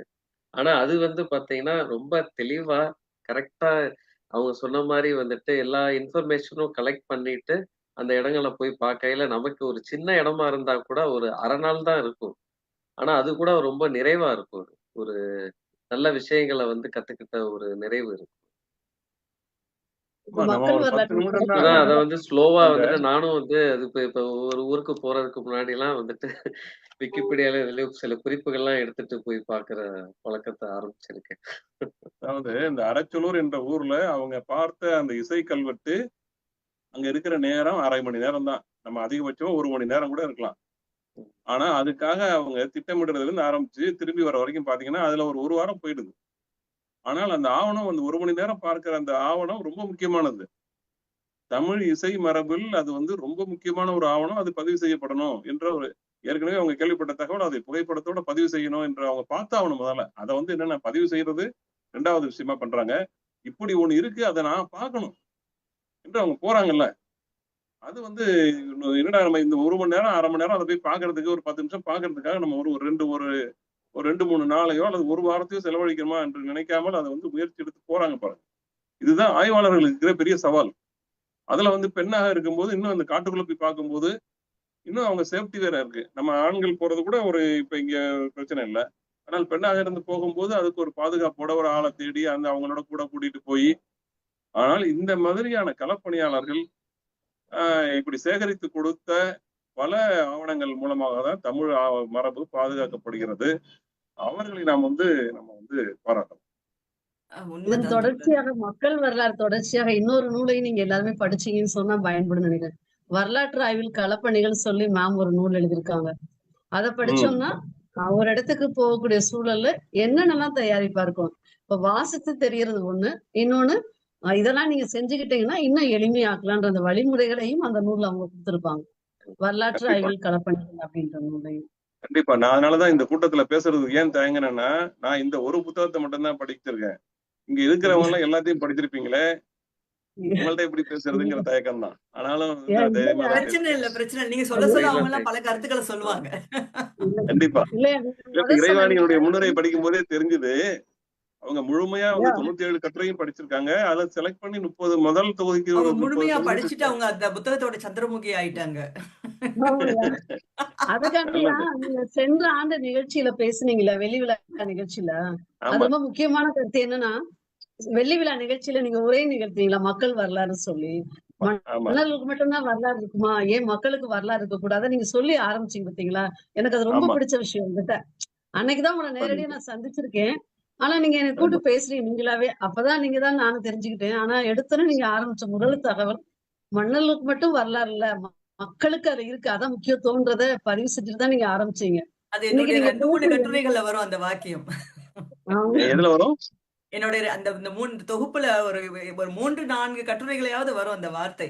ஓ சரி மன்னர்களுக்கு சரி. ஆமா அதாவது இன்னைக்கு ஆமா ஆனா போடும்போது நீங்க என்ன முதல்ல போட்டாங்கன்னா, மக்கள் வரலாறு என்று ஒரு பொதுவான தலைப்பா கொடுத்துட்டாங்க. புத்தக அறிமுகம்னு சொல்லாம. அதனால நான் வந்து ஜெனரலா பேசி சமாளிக்க முடிஞ்சது. இன்னைக்கு புத்தக அறிமுகம். புத்தகத்தை பற்றி மதிப்புரை. திருநாய் இல்ல அது உரைங்கிறதுனால அந்த ஒண்ணுதான் புத்தகத்துல இருந்து பல கட்டுரைகள். நல்ல வேலையா இல்ல எனக்கு அதுக்கு கொடுத்தீங்க. இல்ல உங்களுக்கு நூல் அறிமுகம் நான் நினைக்க வரல ஆனால் நீங்க மக்கள் வரலாறு ரொம்ப தெளிவா எடுத்து சொன்னீங்க இல்லையா அப்ப அதனோட ஆமா பொருத்தி பார்க்கக்கூடிய சூழல்ல இந்த கட்டுரைகள் எல்லாம் அதற்கு ஏற்றதாகவும் இருக்குது அடுத்து இதுல ஆமா தொடர்ச்சியா இருக்கிற மற்ற நூல்களும் அமையுதுன்றதுதான் இங்க நம்ம சொல்லணும் கண்டிப்பா இது கண்டிப்பா. ஏன்னா இவங்க பேசும்போது வந்து இதுல சொல்லுங்க சொல்லுங்க தோழர், சொல்லுங்க தோழர். இல்ல இவங்க வந்து என்னன்னா இவ்வளவு ஒரு கட்டுரையிலையும் அவங்க பதிவு செய்யற எல்லாமே வந்து என்னன்னா சாதாரண மக்களுடைய காணி மக்களுடைய மொழி என்ன, அவங்க வாழ்க்கை நிலை என்ன, லம்பாடி மக்களுடைய வாழ்க்கை முறை என்ன, அல்லது வந்து ஒரு கல்வெட்டுல தலை வந்து அறுத்துக்கிட்டு ஒருத்தன் வந்து பலி கொடுக்குறான். அதான் வரலாறு என்பது மெய்கீர்த்திகளை மட்டுமே வந்து ராஜராஜ சோழனுடைய கல்வெட்டுகளை மட்டுமே சொல்றதல்ல, அல்லது பாண்டிய சோழனும் சண்டை போட்டான், அது அவனை வஞ்சிச்சான், இவன் இது அல்ல. அது வெறும் இதுவாயிரும். இந்த கோவில் கட்டப்பட்டது, இந்த மாளிகை கட்டப்பட்டது, அரண்மனை கட்டப்பட்டது எல்லாமே ஓகே. அரண்மனை கட்ட போது நிகழ்ந்த சாதாரண மனிதனுடைய வாழ்க்கை என்ன? நான் அன்னைக்கு பெட்ரோல் ஃப்ரக்டோட ஒரு கவிதை அன்னைக்கு படித்தேன். அன்னைக்கு அந்த வெள்ளி விழா ஆண்டுல அவர் அதான் கேட்டிருப்பாரு. இந்த பைசா நகரத்து கோபுரம் கட்டப்பட்ட போது சமைச்சவன் யாரு, கல் எடுத்து கொடுத்தவன் யாரு, அவங்க வாழ்க்கை என்ன என்று அந்த கவிதையில கேட்டிருப்பாரு. அந்த மாதிரி இந்த இப்ப புத்தகத்துல இவங்க என்ன சொல்றாங்கன்னா, ரெண்டுமே செய்யறாங்க. ஒரு அரண்மனைக்கு போய் அதை ஆவணப்படுத்துவதை போல ஒரு எளிய ரொம்ப கடைக்கோடி மனிதனுடைய வாழ்க்கையை பற்றி செய்தி இருந்ததுன்னா அதையும் ஆவணப்படுத்திருக்காங்க. அது மக்கள் வரலாறு என்பது மிக முக்கியமான ஒரு பொருத்தமான ஒரு தலைப்பு. இதுல 2 விஷயம் நான் சொல்லிடுறேன். ஞாபகம் வரனால இதான் சின்ன சின்ன விஷயங்களா சுவாரஸ்யமான விஷயம். வரலாற்று ஆய்வு அப்படின்றது வந்து போரிங்கான விஷயமே இல்ல. ரொம்ப ரொம்ப இன்ட்ரெஸ்டிங்கான விஷயங்கள் நமக்கு கொடுக்கும். ஒண்ணு வந்து வீரபாண்டி கட்டபொம்மன் பத்தி நமக்கு எல்லாருக்கும் தெரியும். ஏன்னா சிவாஜியோடைய நடிப்புல நல்ல படம்லாம் பார்த்தோம் இல்லையா? அப்போ நமக்கு வந்து ஒரு அம்மையார் ஒருத்தவங்க இருந்தாங்க, டக்குன்னு நினைவுக்கு வர மாட்டேங்குது. அவங்க வந்து சொல்லியிருந்தாங்க இந்த மாதிரி நம்ம வந்து பாஞ்சாலங்குறிச்சி பதிவு செய்யறது மாதிரியே வந்து நம்ம வந்து அந்த எட்டயபுரத்தையும் நம்ம வந்து பண்ணணும் அப்படின்னு சொல்லியிருந்தாங்க. அப்ப என்ன போக சொன்னாங்க. அவங்க அமெரிக்கால இருந்தாங்க. அவங்க தமிழ்நாட்டுல பணியாற்றிட்டு கவர்மெண்ட்ல ஒர்க் பண்ண பழைய சீனியர் பர்சன் அவங்க. அப்ப என்ன போக சொல்லியிருந்தாங்க. அங்க நான் எட்டயபுரம் போறதுக்கு தான் நான் முதல்ல வந்து திருநெல்வேலி போயிட்டு அப்படியே நான் போனேன். ஒரு பயணம் எடுத்து போனோம். அப்ப போகும்போது அந்த பாஞ்சாலங்குறிச்சி, சீவலப்பேரி இதெல்லாம் பார்த்துட்டு போறேன். சீவலப்பேரி அப்பதான் அந்த நேரத்துல தான் வந்து நெப்போலியன் நடிச்ச ஒரு படம் சீவலப்பேரி பாண்டின்னு ஒரு படம் நினைக்கிறேன். அதெல்லாம் வந்திருந்தது. ஸோ அப்பதான் சீவலப்பேரி இந்த ஊர் தானா அப்படின்லாம் பார்த்துட்டு போனோம். அப்போ அதுல என்ன ஒண்ணு நாங்க வந்து ப்ரூஃப் பண்றதுக்கான வாய்ப்பு கிடைச்சதுன்னா, இவரை வந்து காட்டி கொடுத்தது, கட்டபொம்மனை காட்டி கொடுத்தது எட்டப்பர் அல்ல, புதுக்கோட்டை மன்னர் தான் அப்படிங்கிறத பத்திய பல தரவுகளை அப்ப எடுத்து அதை ஆவணப்படுத்தக்கூடிய ஒரு விஷயமா இருந்தது. அது வந்து நம்ம டிஹெச்எஃப் சைட்ல நம்ம போட்டிருக்கோம். ஸோ இது வந்து வரலாற்றுப்படி அதை எட்டப்பண்ணான்னு சொல்லிட்டு திரைப்படத்துல வந்திருக்கும் இல்லையா? ஸோ அந்த கருத்தை மாற்றி உண்மையான விஷயம் வந்து புதுக்கோட்டை மன்னர் தான் அப்படிங்கிறத நம்ம வந்து அந்த ஆய்வு அந்த காலகட்டத்தில் 6 நாட்கள் நாங்கள் பயணம் போயிருந்தேன். அதுல ஒண்ணு செய்ய முடிஞ்சது. அடுத்தது எனக்கு இன்னும் நினைச்சு பார்த்தா சுவாரஸ்யமான ஒரு விஷயம் அப்படின்னா, நம்ம டாக்டர் பத்மாவதியோட சேர்ந்து 3 நாள் பயணமா நான் வந்து இந்த சோழர்களுடைய சில தடங்களை பார்க்கறதுக்காக போயிருந்தேன். நம்ம சுந்தர் பரத்வாஜ் நம்ம குழுவில் இருக்கிறதா வந்து அதுக்கான வாகனம், தங்கும் வசதி எல்லாத்தையும் எனக்கு ஏற்பாடு பண்ணி கொடுத்தாரு எங்க 3 பேருக்கும். அங்க போயிருந்தோம். அப்போ அதுல என்ன ஒரு சுவாரஸ்யம்னா 2 விஷயம். டாக்டர் பத்மாவதிலாம் வந்து ஆரம்ப காலத்துல வந்து அவங்களுடைய பணிகள்லாம் நீங்க பாத்தீங்கன்னா, கோயில்கள்ல கல்வெட்டுக்களை படிக்கிறதுக்காக அவங்க காடுகள்லாம் தேடி தேடி அலைஞ்சவங்க. சரி, அப்ப வந்து அவங்க என்ன ஒரு கோயிலுக்கு அழைச்சிட்டு போனாங்க. அழைச்சிட்டு போய் பார்த்தா அது ஆட்களே இல்லை. இப்ப நம்ம மற்ற கோயிலெல்லாம் பாருங்க, கூட்டம் அப்படி இருக்கு. அங்க ஒரு கோயில் பஞ்சவன் மாதேவியோட கோயில், அது பள்ளிப்படை கோயில். அது சொன்னாங்க அந்த கோயில் மண்ணால மூடி இருந்ததாம். ஸோ இவங்கெல்லாம் தான் போய் அந்த மண்ணெல்லாம் எடுத்துட்டு, கோயில் உள்ள இருக்கிற மண்ணெல்லாம் எடுத்துட்டு அந்த கோயிலே காப்பாத்தி வச்சிருக்கிறாங்க. ஸோ இந்த விஷயம்லாம் நமக்கு தெரியணும், அதை பத்தி நம்ம பேசணும், இதுல யார் ஒர்க் பண்ணாங்கிறத பத்தி எல்லாம் நம்ம சொல்லணும் இல்லையா? அப்படி அந்த பஞ்சவன் மாதேவி கோயிலை தேடிட்டே போகும்போது நாங்க ஒரு தோப்புக்குள்ள போயிட்டோம். அங்க தோப்புக்குள்ள போயிட்டோன்னா அங்க ஒரு 4-5 பேர் நின்றுட்டு இருந்தாங்க. அவங்கள்ட்ட சொன்ன அந்த மாதிரி ஒரு சோழர் கோயிலை தேடிட்டு வரோம் நாங்க அப்படின்னோன்னா, அவங்க அங்க இருக்கு பாருங்க, அங்க போங்க போங்கன்னு சொல்லி எங்களை அனுப்பிவிட்டாங்க. அங்க போய் பார்த்தோம்னா எங்களுக்கு ஒரு அதிசயமான ஒண்ணு இருந்துச்சு. அது என்னன்னா, செங்கல்லால கட்டப்பட்ட கோயில். இப்போ ஏன் செங்கல்ல கோயில் கட்ட மாட்டாங்களா நீங்க கேட்பீங்க. செங்கல்லாம் எப்படின்னா இந்த சோழர் காலத்துல நீங்க பாத்தீங்கன்னாக்கா அது டிரான்சிஷன் பீரியட், அதாவது விஜயாலயன் பீரியட்லாம் அவங்க வந்து செங்கல்ல எல்லாம் கோயில் கட்டுறாங்க. ஆனா நமக்கு வந்து செம்பியன் மாதேவி வந்தோடனே அவங்க என்ன செய்யறாங்கன்னா, அதே 90 வயசு வரைக்கும் வாழ்ந்த லேடி இல்லையா, ரொம்ப காலம். அவங்க வந்து என்ன பண்றாங்கன்னா, பழைய கோயில்லாம் வந்து கற்றளியா மாத்துறாங்க. சரி, நிறைய கோயில்கள்ல சோழர் கோயில்லாம் அவங்க கற்றளியா மாத்துறாங்க. அதுல விடுபட்ட 1-2 கோயில்ல அதுவும் ஒண்ணு. சரி, ஸோ அப்போ அந்த செங்கல்லால் கட்டப்பட்ட கோயில், அதுல வந்து ராஜராஜனுடைய ஒரு உடைஞ்ச ஒரு தூண் ஒண்ணு, அந்த எழுத்துக்களோட இருந்த ஒன்று நாங்க அன்னைக்கு ஐடென்டிஃபை பண்ணோம். அந்த இடத்துல அதை பார்த்தோம். ஸோ இந்த மாதிரி நம்ம எதிர்பார்க்காம போற அதிசயங்கள் கூட சில இடத்துல இந்த மாதிரி நம்ம போகும்போது கிடைக்குது பாருங்க. சரி, இந்த மாதிரி ஏராளமான இந்த புக்கே வந்து சொல்லும் போது மணிக்கணக்கில் அந்த தமிழ்நாட்டுடைய வரலாற்றின் பல்வேறு பரிமாணங்களை பேசக்கூடிய அளவுக்கு அவ்வளவு விஷயங்கள் நம்ம பேசலாம். எதிர்பாராம கிடைக்கிற செய்தியை பத்தி ஒரு ஒரு ஒரு ஒரு கதையா அல்லது செய்தியான்னு தெரியல. ஒருத்தன் பத்திரிகையில வந்து நிருபர் வேலை கேட்டு போயிருக்கான் ஆசிரியர்கிட்ட. ஆசிரியர் வந்து சரி பரவாயில்ல, இவர் புதுசா வந்திருக்கான்னு சொல்லி ஒரு வேலை கொடுப்போம் அப்படின்னு சொல்லிட்டு ஹார்பர்ல இன்னைக்கு வந்து இந்த ஒரு விஐபி வந்திருக்காரு, அவரை போய் இன்டர்வியூ பண்ணிட்டு வா அப்படின்னு சொல்லியிருக்காரு. இன்டர்வியூ பண்ண போயிருக்கான். போன நேரத்துல அந்த ஹார்பர்ல ஒரு பெரிய தீ விபத்து நடந்திருக்கு. கப்பல் எரிஞ்சு போச்சு. ஹார்பர்ல இருக்கிற பல தானியங்கள், மூட்டைகள் எல்லாமே எரிஞ்சு ஒரு மிகப்பெரிய தீ விபத்து. இவன் திரும்பி வந்துட்டான். திரும்பி வந்து, சார் இந்த மாதிரி ஆயிடுச்சு, நீங்க சொன்ன விஐபி என்னால பேட்டி எடுக்க முடியல, அவர் இருக்காரா இல்லையானே தெரியலன்னு சொல்லியிருக்கான். அது இருக்கட்டும், உனக்கு இந்த வேலைக்கு என்கிட்ட மட்டும் இல்ல, இனிமே எவன்டையும் போய் கேட்க கூடாது, நீங்க இந்த வேலைக்கு பொருத்தமானவன் நீ இல்லவே இல்லை, ஓடி வந்து அப்படின்னு சொல்லி வச்சிருக்காரு.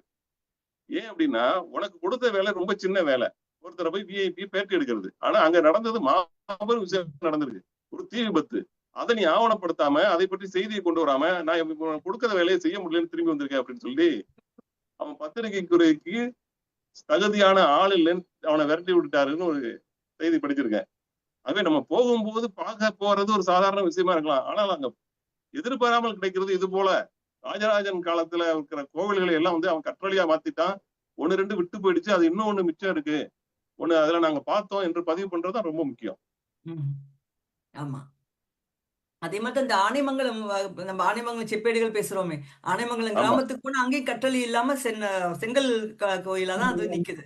அவ்வளவு பெரிய புகழ்பெற்ற அந்த ஆனைமங்கலம் ஊர்ல இருக்கிற சிவாலயம் ராஜராஜன் காலத்துல கட்டப்பட்டதே வந்து அதை கூட மறுசீரமைப்பு பண்ண முடியாத சூழல்ல அது நிக்கிறத பாக்குறோம்.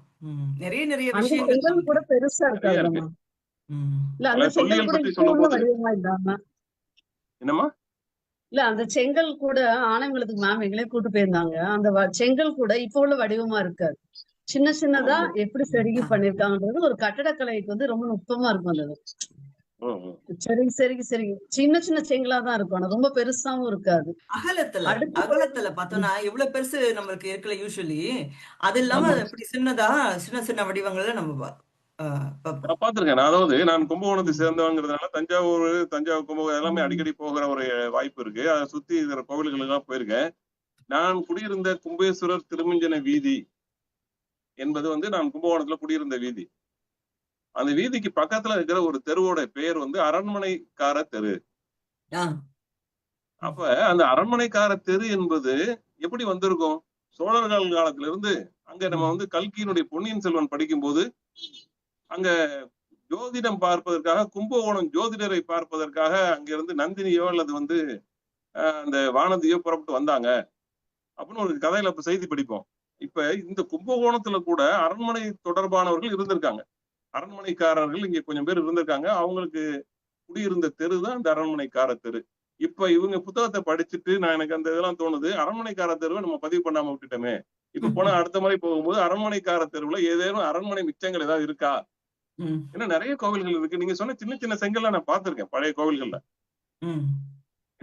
உங்க இடத்துலதான் வந்து கண்டராதித்தருடைய சிற்பம் இருக்கிற அந்த கோயில் இருக்கு. பட்டீஸ்வரம்லாம் அங்க இந்த ஏரியா தான், கும்பகோணம் பக்கத்துல தானே? ஆமா பட்டீஸ்வரம் இருக்கு. தாராசுரம் நீங்க எழுதிருக்கீங்களா? இதுல தாராசுரம் இருக்கீங்க. அந்த இசை கோவில், இசை சிற்பங்களை பற்றி, கல்வெட்டை பத்தி இருக்கீங்களா? தாராசுரத்துல இருக்கிற ஒரு படிக்கட்டுல 7 சுரங்கள் கேட்பதை போல ஒரு படிக்கட்டு இருக்கு. அதெல்லாம் நாங்க போய் சின்ன வயசா இருக்கும்போது அதெல்லாம் கல்ல வச்சு தட்டி பார்த்து 7 சுரம் வருதா அப்படிலாம் தட்டி பார்ப்போம். இந்த சமண பௌத்த சிற்பங்களை வந்து அதை வந்து இந்து சமய சாமிகளாக மாற்றிய, அதாவது வேணும்னு இல்லை, மக்கள் வந்து அதை கடவுளை அப்படிதான் நினைச்சு பார்க்கக்கூடிய ஒரு பார்வையோட இருக்கிறத வந்து நல்ல ஒரு 3-4 உதாரணங்கள் நான் இந்த பயணத்துல போயிருக்கேன். அதுல 2-3 கட்டுரைகள் வந்திருக்கும். இதுலயும் இருக்கும் அந்த அந்தியூர் பக்கம், அப்புறம் அந்தியூர் பக்கத்துல அந்த அரச்சலூர் பக்கத்துல வந்து ஒரு கோயில். அதான் நம்ம முதல்ல மறைந்த சுந்தரம் அவர்கள், சுந்தரம்னு ஒரு ஐயா இருக்காரு, அவர் எழுதின நூல்லையும் பார்க்கலாம். அவர் என்ன அழைச்சிட்டு போயிருந்தாரு அந்த இடத்துக்கு. அது எப்படின்னா மொட்டையாண்டின்னு பேர் அந்த சாமிக்கு இப்ப வச்சிருக்கிறாங்க, அந்த முருகனா மாத்திட்டாங்க. ஏன்னா பக்கத்துல வந்து 2 பெண்கள் இருப்பாங்க. அந்த 2 பெண்கள் இருக்கிறாங்க, வள்ளி தெய்வ யானைன்னு அவங்க பேரை கொடுத்துட்டு இது வந்து முருகன் சொல்லி பக்கத்துல இந்த சாமியை பார்த்தா நம்மளுடைய முருகன் தெய்வமான மாதிரி இல்லையே, ஆனாலும் நம்ம மொட்டையாண்டி முருகன் கூப்பிடுவோம். ஆனா எதிர்த்தாப்புல நமக்கு நல்லா தெரிஞ்ச முருகன் வடிவத்துல வந்து நம்ம ஒரு கோயிலை உருவாக்கும்னு சொல்லிட்டு முருகன் கோயிலே ஒண்ணு கட்டிட்டு இருக்காங்க. இதுவும் முருகன் தான், இது பழைய முருகன், இது புதுசுன்ட்டு. ஆனா அங்க போய் பார்த்தோன்னு தான் தெரிந்தது இது வந்து சமண தீர்த்தங்கரர். அவரு சமண தீர்த்தங்கரர். ஆமா, அவர் வந்து அந்த சமண தீர்த்தங்கரருடைய அவருடைய படமும், அதுக்கப்புறம் அந்த 2 பெண் தெய்வங்கள், அவங்களுக்கு துணையா இருக்கிறவங்க, எழுத்துக்கும் எண்ணுக்கும் துணையா இருக்கிற 2 பெண் தெய்வங்கள், அவங்க தான் வந்து இவங்களால சாதாரண மக்களால வந்து அவங்க என்ன யோசிச்சு பார்க்கறாங்க, நமக்கு அறிஞ்ச புராணத்துல முருகன் தான் வள்ளி தெய்வனே இருப்பார் நமக்கு தெரிஞ்சு.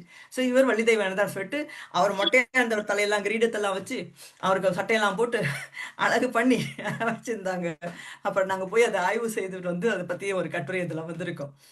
எப்படி வந்து ஒரு சமண தீர்த்தங்கரர் அவர் வந்து எப்படி வந்து முருகனாக மாற்றப்பட்டார் அப்படிங்கிற ஒண்ணு. அப்புறம் சில ஆமா. கோயில்கள் வந்து புத்த கோயில்கள் எப்படி வந்து விஷ்ணு கோயில்களாக மாற்றம் செய்யப்பட்டன அப்படிங்கிறதுக்கும் ஒரு நல்ல உதாரணமா வேப்பத்தூர் அப்படின்னு ஒரு ஊர், அங்க போய் பார்த்திருந்தேன். அந்த விஷ்ணு கோயிலாக அது மாற்றம் அடைந்து இருந்தது லைட்டா. அதுல பின்னாடி எல்லாம் பிற்பகுதியெல்லாம் பார்த்தோம்னா நிறைய பௌத்த ஓவியங்கள், சுவர் சிற்பங்கள் அதெல்லாம் இருந்தது. அதை இப்போ புதுப்பிச்சு அந்த விஷ்ணு கோயிலா பெருமாள் கோயிலா கட்டி கொண்டு இருந்தாங்க. ஸோ அந்த மாதிரி இது கால ஓட்டத்தில் நடக்கிற நிகழ்வுகள் தான். இதை வந்து இமோஷனலா நம்ம பார்க்க வேண்டியதில்லை. இது வரலாற்றுல வந்து உலகம் பூராவும் நடந்திருக்கு அந்த மாதிரி. ஸோ அதுல நம்ம இதை ஆவணப்படுத்தி வைக்கிற வேண்டிய அவசியம் நமக்கு இருக்கு. நல்லா இதை பற்றி தமிழ் வரலாறை பற்றி சொல்லும் போது நிறைய சைட்ல நீங்க வந்து எழுதின செய்திகள் வந்து ரொம்ப சுவாரஸ்யமான பல செய்திகள் இருக்கு. அதுல வந்து பிரமிடை பற்றி ஒரு இடத்துல எழுதிருந்தீங்க. ஒரு ஒரு ஊர்ல ஒரு பெரிய எரிமலை வெடித்து அந்த ஊரே அழிச்சிருச்சு. அது 2000 வருடங்களுக்கு முன்பு. நமக்கு இன்னும் சொல்ல போனால் இன்னும் வந்து அது 5000 வருடங்களுக்கு முன்பு கூட இருக்கலாம் அப்படின்னு அவங்க பொம்பெய். ஆமா, அந்த ஊர்ல அந்த எரிமலை வெடித்து ஒரு நகரத்தையே மூடிடுச்சு. அதுல இருக்கிறவங்க செத்துதான் போயிருப்பான். ஆனால் அந்த நகரத்தினுடைய கட்டட வடிவமைப்பு இன்னும் அப்படியே இருக்கு. ஆமா, அதான் இத்தாலியில இருக்க நேபிள்ஸ் பக்கத்துல இருக்கு அந்த ஊரு, மவுண்ட் விசுவிஸ்கோஸ் அப்படின்ட்டு பேர் அதுக்கு. 72 ஆமா ஏடி அப்பதான் அது வெடிச்சது. அந்த ஒரு நகரத்தை வந்து இன்னும் கூட பார்க்க முடியுது. அங்க கட்டடங்கள் இருக்கு, ஒரு வீதிகள் இருக்கு என்பதெல்லாம் வந்து அந்த போகிற போக்குல அந்த செய்தியெல்லாம் நம்ம படிக்கலாம். நீங்க வந்து இந்த தமிழ் வரலாறு இப்போ படிக்கும்போது உலகம் முழுக்க நடக்கிற செய்திகள் அது வந்து அவங்க ஞாபகம் வர வர அதெல்லாம் எழுதி போறாங்க. அதனாலதான் வரலாறு ரொம்ப சுவாரஸ்யமானது. நமக்கு நிறைய ஒரு எக்ஸைட்டிங்கான விஷயங்கள் கொடுத்துக்கிட்டே இருக்கும். கண்டிப்பா கண்டிப்பா. நன்றிங்க. பங்கேற்பாளர்களுக்கு கருத்துக்கள், கேள்விகள்?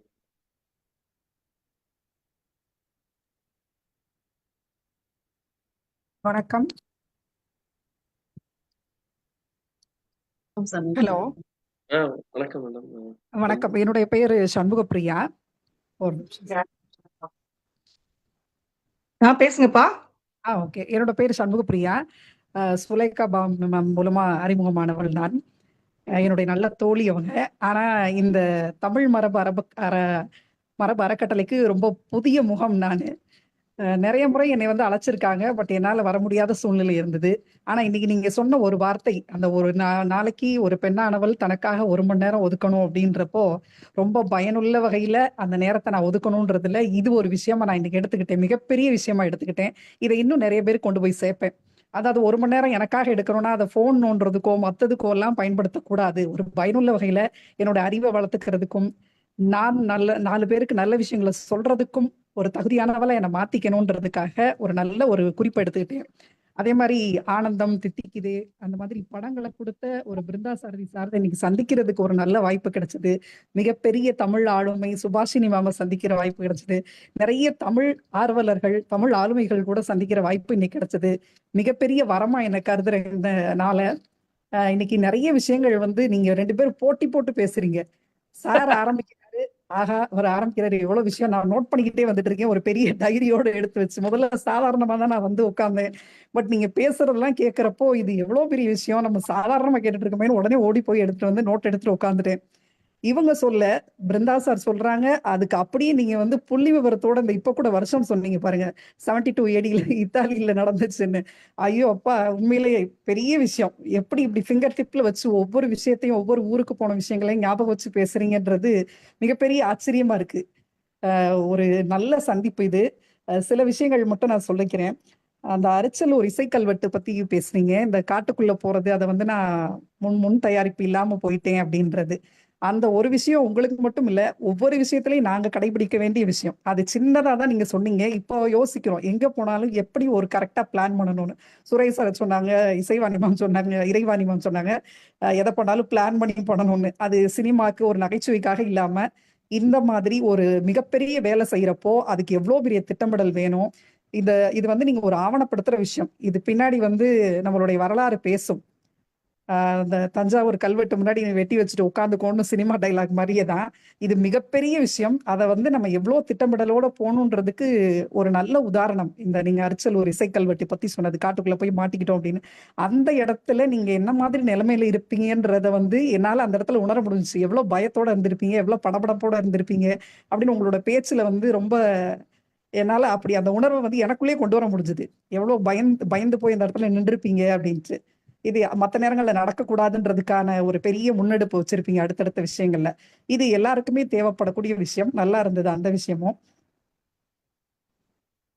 தலைப்பலி பத்தி பேசினாங்க. இந்த தலைப்பலி வந்து இதுக்கு முன்னாடி கேள்விப்பட்டிருக்கோம். பட் தலைப்பலின்ற வார்த்தையே வந்து நான் கேள்விப்படல. தலைப்பலி கொடுத்து எந்த விஷயத்தையும் செய்வாங்கன்றதெல்லாம் கேள்விப்பட்டிருக்கோம். இந்த வார்த்தை புதுமையா இருந்துச்சு. ஆனா நீங்க செஞ்சதுல என்னன்னா, இந்த ஆவணப்படுத்துதல்ல இப்போ நீங்க நிறைய விஷயங்கள் கொண்டு வந்தீங்க. இதெல்லாம் வந்து சிலப்பதிகாரத்திலயோ, மகாபாரதத்திலயோ, ராமாயணத்திலயோ எங்கேயோ இருந்த கதைகள். ஆனா இப்ப வரையும் அந்த கற்பனை கதையா தான் நம்ம நம்பிக்கிட்டு இருக்கோம். ஆனா நீங்க கொண்டு வந்து கொடுத்த விஷயங்கள் இது இருந்துச்சுன்றதுக்கான உறுதியான ஆதாரமா கொண்டு வந்து நிப்பாட்டுறீங்க. இது ரொம்ப பெரிய விஷயமா இருந்துச்சு. மகாபாரதத்துல அரவான் தலைப்பலி கொடுத்தார். இப்போ இந்த தலைப்பலியை வந்து நம்ம கற்பனை கதையா எடுக்கிறவங்க, அந்த மகாபாரதத்தை நம்பாதவங்களுக்கு அது கற்பனை கட்டுக்கதையாவே இருந்துட்டு போகுது. இப்போ நீங்க சொல்றப்போ வந்து இதெல்லாம் உண்மை அப்படின்றதுக்கான ஆவணத்தை நீங்க கொண்டு வந்து கொடுக்குறீங்க. இது மிகப்பெரிய ஒரு சான்று. உங்களுடைய எழுத்துக்கள் நம்மளுடைய தமிழர் வரலாறு வந்து எவ்வளவு பழமையானது. அந்த பழமையை வந்து நம்ம ஏன் இன்னும் போற்றாம இருக்கோம். எதையும் நிறைய பேர் இதை ஆவணப்படுத்தி இருக்கலாம். ஆனா நீங்க அங்கிருந்து வந்து இங்க வந்து அதுவும் நீங்க வந்த வருஷத்தையும் சொன்னீங்க. 1999 இருந்து தான் தமிழ்நாடே எனக்கு பரிச்சயம் அப்படின்னு சொல்லிட்டு. அதுக்கப்புறம் வந்து இவ்வளவு விஷயம் செஞ்சிருக்கேன். நாங்க பிறந்து வளர்ந்ததுல இருந்து இங்கேயே தான் இருக்கோம். தமிழ் வளர்த்த ஊர்ல இருக்கோம். இன்னும் நம்ம வந்து இன்னும் செய்யலையேன்னு ரொம்ப ஒரு மாதிரி கூச்சமா இருக்கு. கொஞ்சம் அசிங்கமாவும் இருக்கு. இனி என்ன செய்யலாம்னு யோசிக்கிறோம். ஆனா இந்த மாதிரி செய்யறவங்களுக்கு கண்டிப்பா மிகப்பெரிய ஆதரவா இருக்கும். இனி எந்த உதவிகள்னாலும் நாங்களும் இருக்கோம் உங்களுக்கு. இந்த 5 பேர் மூலம் 5 பேர் மூலம் 5 பேர் மூலம் மாதிரி இன்னைக்கு ஒரு 5 பேர் மூலம் நானும் கிடைச்சிருக்கேன் உங்களுக்கு. என்னையும் பயன்படுத்திக்கோங்க. அது மாதிரி நிறைய விஷயங்களுக்கு உதவி செய்யறோம். நான் ஒரு தனியார் பள்ளியில தமிழ்துறை தலைவரா இருக்கேன். சுலேகா பானு மாதிரி நிறைய பேரை நாங்க கொண்டு வந்து அவங்க எங்களை அறிமுகப்படுத்துறாங்க, அவங்கள நாங்க அறிமுகப்படுத்துறோம். அந்த மாதிரி நிறைய விஷயங்கள் பண்ணிட்டு இருக்கோம். இனிமே நீங்க வரப்போ கண்டிப்பா எங்களுடைய குழந்தைகள்கிட்டையும் வந்து பேசுங்க. நாங்க இந்த மாதிரி குழந்தைங்களை வந்து கூட்டிட்டு போறதுல ரொம்ப ஆர்வமா இருக்கக்கூடிய ஒரு பள்ளி, தமிழ் மேல ஆர்வம் இருக்கக்கூடிய ஒரு தனியார் பள்ளி. ஆனா மதுரையை சுத்தி இருக்கக்கூடிய இடங்களை மட்டும் காமிச்சிருக்கோம். சாமணத்தம், கீழக்குயில்குடி, கருங்காலக்குடி இந்த மாதிரி இடங்களை நாங்க சுத்தி காமிச்சிருக்கோம். இப்பதான் நீங்க சொன்ன மற்ற ஊர்களுக்கெல்லாம் கூட்டிட்டு போகலாமே குழந்தைங்களை. ஆனா பக்கத்துல இருக்கக்கூடிய பாதுகாப்பான இடங்களுக்கு கூட்டிட்டு போக முடியும். பட் இதெல்லாம் கொஞ்சம் நம்ம நிறைய கொண்டு போய் காமிக்கலாம், அல்லது வீடியோஸாவது எடுத்துட்டு வந்து காமிக்கலாம் குழந்தைங்களுக்கு. இந்த மாதிரி இடங்களை நம்ம போறப்பயாவது கண்டிப்பா காமிக்கணும்ன்றதுல ஒரு பெரிய ஒரு ஆசை வந்திருக்கு எனக்கு. நான் இனிமே போயிட்டு அதை போய் கண்டிப்பா உங்க மூலமா இதை கொண்டு போய் சேர்ப்பேன். அதே மாதிரி புத்த சமண சிற்பங்கள் வந்து மாற்று தெய்வங்களா கும்பிடப்படுது அப்படின்னு சொன்னீங்க. அதுக்கு மிகப்பெரிய உதாரணம் இங்க மதுரையில இருக்கு பாண்டி கோவில்னு சொல்லிட்டு. அது ஒரு சமண தீர்த்தங்கருடைய சிற்பம். அதை பாண்டி சுவாமியா நினைச்சு கும்பிடுறாங்க. ஆனா அவ்வளோ பெரிய விசேஷமா அதை வச்சு கும்பிடுவாங்க. ஒரு நாள் கூட அங்க போகக்கூடிய மக்களுக்கு சாப்பாடு இல்லாம திரும்பி வர மாட்டாங்க.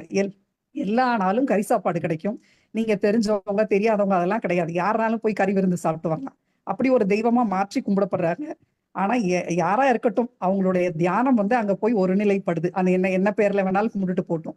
மனசை ஒருநிலைப்படுத்தி எனக்கு இந்த தெய்வம்ன்ற பேர்ல அவங்க கும்பிட்டு போனா சரிதான். ஏதோ ஒண்ணு 4 பேருக்கு நல்ல வயிறார சாப்பாடு கிடைக்குது, மக்கள் நிம்மதியா இருக்காங்க. நீங்க செஞ்ச விஷயத்துல உங்களுக்கு சுபாஷினி மேம்க்கு ஏற்ற ஒரு வார்த்தை, யான் பெற்ற இன்பம் பெருக இவ்வையகம். இந்த வார்த்தைக்கு உதாரணமாக திகழ்றீங்க. நீங்க பார்த்த எல்லாத்தையும் ஆவணப்படுத்துறது மூலமா எங்களுக்கு வந்து அப்படியே கண்ணுல ஓடுது. நான் இன்னும் உங்க புத்தகத்தை படிச்சது இல்ல. கண்டிப்பா வாங்கி நான் படிச்சிருவேன் எல்லா புத்தகங்களையும் வாங்கி.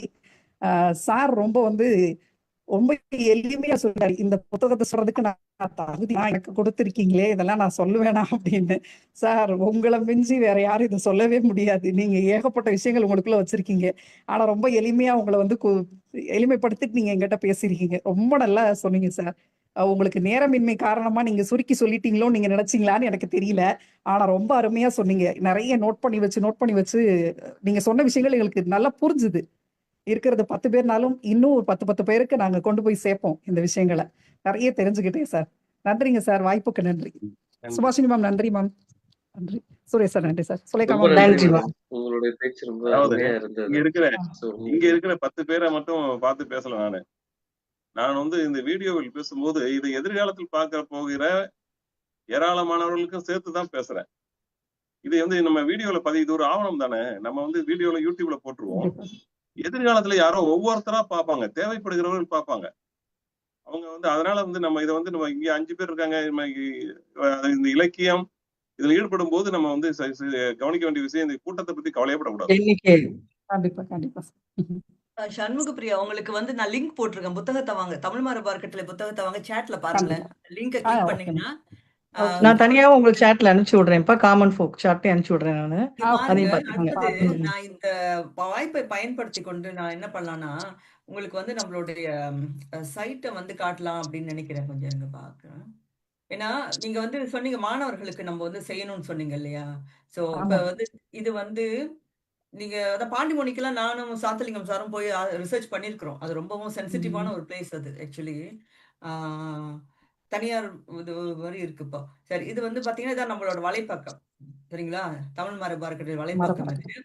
இதுல பாத்தீங்கன்னா உங்களுக்கு வந்து குடைவரை கோயில்கள், தமிழகத்தில் இஸ்லாம், தமிழகத்தில் பௌத்தம், தமிழகத்தில் சமணம், கீழடி, பிரங்கம்பீடியா, டிஜிட்டல் மெட்ராஸ் அப்படின்னு நிறைய விஷயங்கள் இருக்கும்.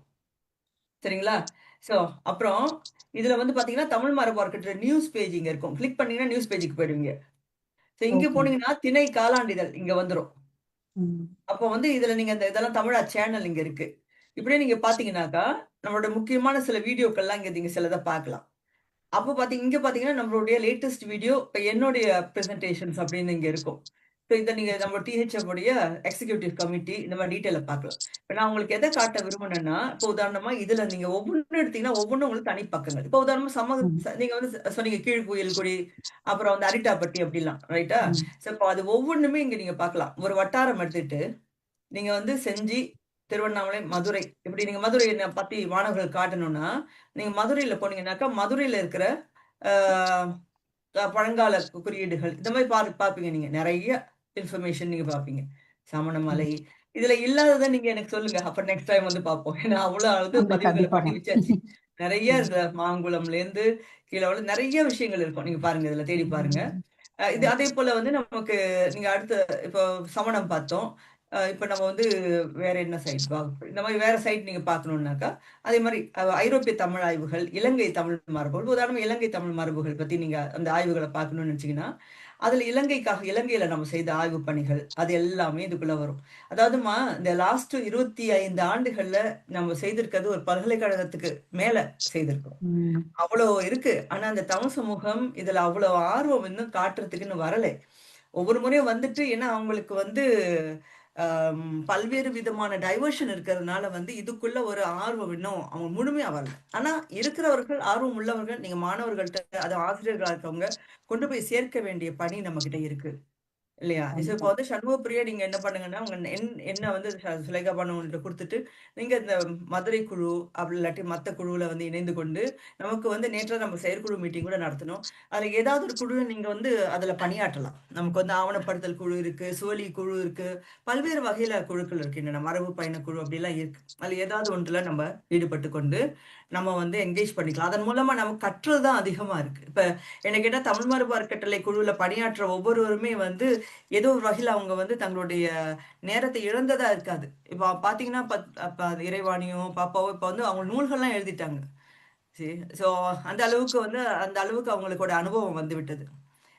சுலேகா போனவும் நிறைய நிகழ்ச்சிகளை ஏற்பாடு பண்ணி நிறைய இடங்களுக்கு அவங்க போயிட்டு இருக்கிறாங்க. ஸோ இந்த மாதிரி ஒவ்வொருவருக்குமே வந்து பல விதமான கற்றல் தொடர்ச்சியா நடந்துகிட்டே தான் இருக்கு இங்க இதுல இருக்கிறது மூலமா. அதனால நீங்களும் உங்களுடைய தெரிந்த விஷயங்களையும் இவங்க குழுல பகிர்ந்துக்கலாம். இங்க இருக்கிற சேகரத்தையும் உங்க மாணவர்களுக்கும் நீங்க வந்து வழங்கலாம். இதுல மிக முக்கியமா நான் கேட்டுக்கொள்ள விரும்புறது என்ன, இன்னைக்கு வந்து நமக்கு இருக்கிற நண்பர்கள் அனைவருமே எவ்ரி செகண்ட் வீக் வந்து அதாவது எவ்ரி ஒரு 14 days நம்ம நிகழ்ச்சி நடத்திக்கிட்டே இருக்கோம், இணைய வழியா மீட் பண்றோம். அதுக்கு நீங்க எப்படியாவது நேரம் ஒதுக்கி சனிக்கிழமைகள் 6 மணிக்கு வந்து இணைந்து கொள்ளுங்க. அது மூலமா நம்ம எல்லாரும் தொடர்ச்சியா ஒவ்வொருத்தரும் ஒரு 4 பேர் 5 பேர் அழைத்து கொண்டு வந்தா இந்த கற்றலை வந்து இன்னும் விரிவாக்கலாம். ஒரு வாரத்துல 2 மணி நேரம், 2 வாரத்துக்கு ஒரு முறை 2 மணி நேரம் அப்படின்னு. இன்றைக்கு புத்தக ரிவ்யூ, அடுத்த வாரம் நினைக்கிறேன் அடுத்த இந்த நிகழ்ச்சி நடக்க போது ஒரு உரையாளர் வந்து உரையாற்றுவார், ஆய்வுரை நடத்துவார். அதுல நம்ம புது விஷயங்களை கற்றுக்குவோம். ஸோ அந்த மாதிரி வந்து நம்ம கற்றல் வந்து எப்போதுமே இருந்துகிட்டே இருக்கணும், நமக்கு நடந்துகிட்டே இருக்கணும், ரைட்? ஸோ அது வந்து நமக்கு முக்கியம். அதனால இதை வந்து நேரத்தை ஒதுக்கிக்கோங்க. குழுவில் இருந்தீங்கன்னா இந்த அனௌன்ஸ்மெண்ட் வரும்போது உங்களுக்கு அதை பயன்படுத்தி வச்சு எப்பயும் சாட்டர்டே 6 மணி ஓகே நமக்கு நிகழ்ச்சி இருக்கு, அது 6:30 மணி 6லேருந்து 7:30 மணி வரைக்கும் இருக்கும் அப்படின்னு ஞாபகம் வச்சு அதை பிளாக் பண்ணி வச்சுக்கோங்க. வச்சுட்டு இந்த நிகழ்ச்சியில கலந்து கொள்றதுக்கு முயற்சி பண்ணுங்க. கண்டிப்பா. ரெஜினா நானும் பானு ஒண்ணுதான் பேசுறேன். சொல்லணும்னு நினைக்கிறேன். அந்த ம், மக்கள் ஓகே. ரெஜினா வரலாறு பானு ஒவ்வொரு கட்டுரையோட இறுதியிலையுமே இந்த இணைய பக்கங்கள்ட்ட கொடுத்திருப்பாங்க. எதெல்லாம் வீடியோ பண்ணிருக்காங்களோ அதையும் அதுல ஆவணப்படுத்தியிருப்பாங்க. அது ஒரு முக்கியமான தகவல் இந்த இதுல. ஏன்னா கட்டுரைகளை சுருக்கமா தேவையான தகவலை மட்டும் கொடுத்திருக்காங்க. அதோட விட வேணாம், நீங்க அதன் தொடர்ச்சியாக இணையத்துல போய் காணொளி காட்சிகளாம காணலான்றத ஒவ்வொரு கட்டுரை இறுதியிலையுமே அந்த சில செய்திகள் எல்லாம் கொடுக்கப்பட்டிருப்பாங்க. இணைய பக்கங்கள் கொடுத்திருப்பாங்க. அதையுமே நம்ம காணொளி காட்சியா சொல்லலாம். முக்கியமா இப்ப கற்றல் சொன்னாங்க பார்த்தீங்களா, நான் கட்டாயம் இந்த கருத்தை வந்து இந்த இடத்துல பதிவு செய்ய விரும்புறேன். ஏன்னா நான் ஆசிரியராக நிறைய காலம் பணியாற்றி கொண்டிருந்தாலும் பொது இடங்கள்ல போய் மேடையில பேசுறது ரொம்ப பயமா இருக்கும். ஒரு மாதிரி மனசுக்குள்ள ஒரு பதட்டம் வந்துடும். ஆனா எனக்கு இப்ப அது இல்லவே இல்லை. ஏன் அது சொல்ல வரேன்னா, நேற்று வந்து நான் காரைக்குடிக்கு போய் வீரகவியரசர் முடியரசனார் பத்தி ஒரு 1/2 மணி நேரத்துக்கு உரை வழங்கணும்னு சொன்னாங்க. எனக்கு பயமே இல்லை. ஏன் பயம் இல்லைன்றதுக்கு நான் முதல் காரணம் பாப்பா அவன்கிட்ட சொன்னேன். அடிக்கடி இந்த திசை கூட நான் நடத்திக்கிட்டே இருக்கேன் பாத்தீங்களா, பேசிக்கிட்டே இருக்கேன் நான். எனக்கு அதனால என்னன்னா, இந்த பயம் ஒரு அடி வயித்துல போக்கும் பாத்தீங்களா பேசணும்னு போறப்ப, அந்த மாதிரி வராம இருந்ததுக்கு காரணம் நான் திசைக்குடல் நிகழ்ச்சியா தான் நினைச்சேன். ஏன்னா ஒரு 2-3 ஆண்டுகளாக நான் இதுல நடந்து இதுலயே இருக்கனால எனக்கு இந்த பேசணும்ன்றப்ப இருக்கக்கூடிய வர பயம் வரல. இன்னொன்னு தயார்படுத்தலோட போனதுனால அங்க பிபிடி எல்லாம் நான் மட்டும்தான் போட்டேன். எல்லாருக்கும் அப்படி ஒரு மகிழ்ச்சி. இருக்கலே மத்தவங்க எல்லாம் ரொம்ப சீனியர் பீப்புள், அவ்வளவு நல்லா பேசுனாங்க. ஆனா என்ன எல்லாரும் கூப்பிட்டு இருக்கல நீங்க தான் நல்லா பேசுறீங்கன்னு ஒரு வாழ்த்துரை வேற கொடுத்தாங்க, தனிப்பட்ட முறையில. இதுக்கு காரணம் எதுக்குன்னா, இந்த கற்றல் இங்க நடந்துகிட்டே இருக்குன்றதுக்காக.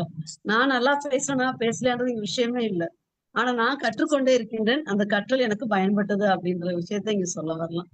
அதனால சுருக்கமா, தெளிவா, எளிமையா எப்படி எழுதுறது, மத்தவங்கிட்ட போய் எப்படி பேசணும், அந்த பேசுற விஷயத்த ஆவணப்படுத்தி பேசணும், நல்லா கற்றுக்கொண்டதாக இந்த களத்தை நான் நினைக்கிறேன். அதுக்கு மேம்க்கு ரொம்ப நன்றி சொல்லணும்.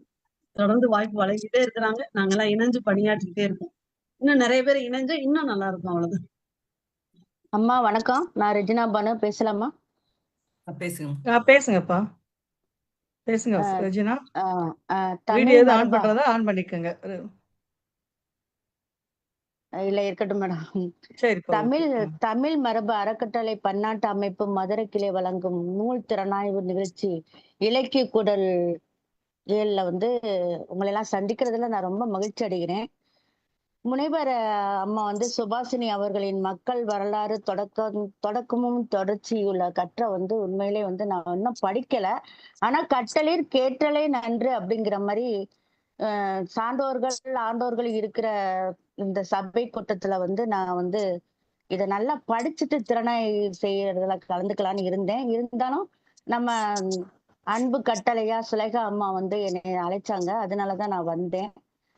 MS விஸ்வநாதன் வந்து ஒரு படத்துல சொல்லுவாரு, ஆரம்பம் பள்ளியில் பயணம், பின் அடுத்தது ஆசையின் பயணம் அப்படின்ட்டு.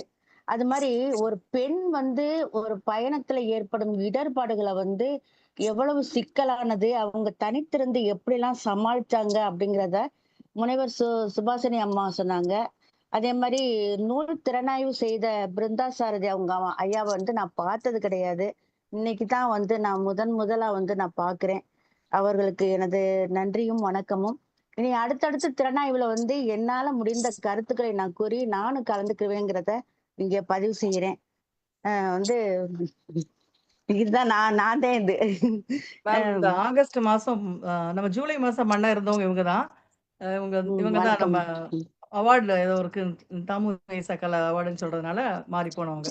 ஆமா, வணக்கம். தமிழ் வலசை புத்தகம் பண்ண இருந்தவங்க ரெஜினா பானு இவங்கதான். வணக்கம்மா. வணக்கம் சுபாஷினி மேம். எங்க இதுல வந்து நான் இஸ்லாமிய பெண் வந்து ஒரு இஸ்லாமிய பெண் வந்து பர்தாவை வந்து தூக்கி எறிஞ்சிட்டு எப்படி இந்த எழுத்துலகத்துல பளிச்சுன்னு தெரியுறாங்கிறத சுலேகா மாட்ட வந்து நான் கத்துக்கிட்டேன்.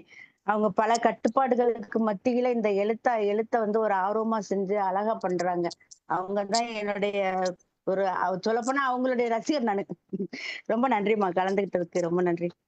நன்றியும் வாழ்த்துக்களும். நன்றிங்க. ஐயா வணக்கம். அனைவருக்கும் வணக்கம். பேர் தெரியாது நிறைய பேருக்கு. முதல் கூட்டனால நான் கொஞ்சம் கூச்சப்படுறேன். நான் ஏதோ தவறா பேசினாலும் மன்னிச்சுக்கோங்க. நான் அடுத்தடுத்து நான் சிறப்பா பதிவு பண்றேன் ஐயா. நன்றி, வணக்கம். நன்றி. வேற யாரும் பேசுறீங்களா? நிறைவு ச செய்து ஆ.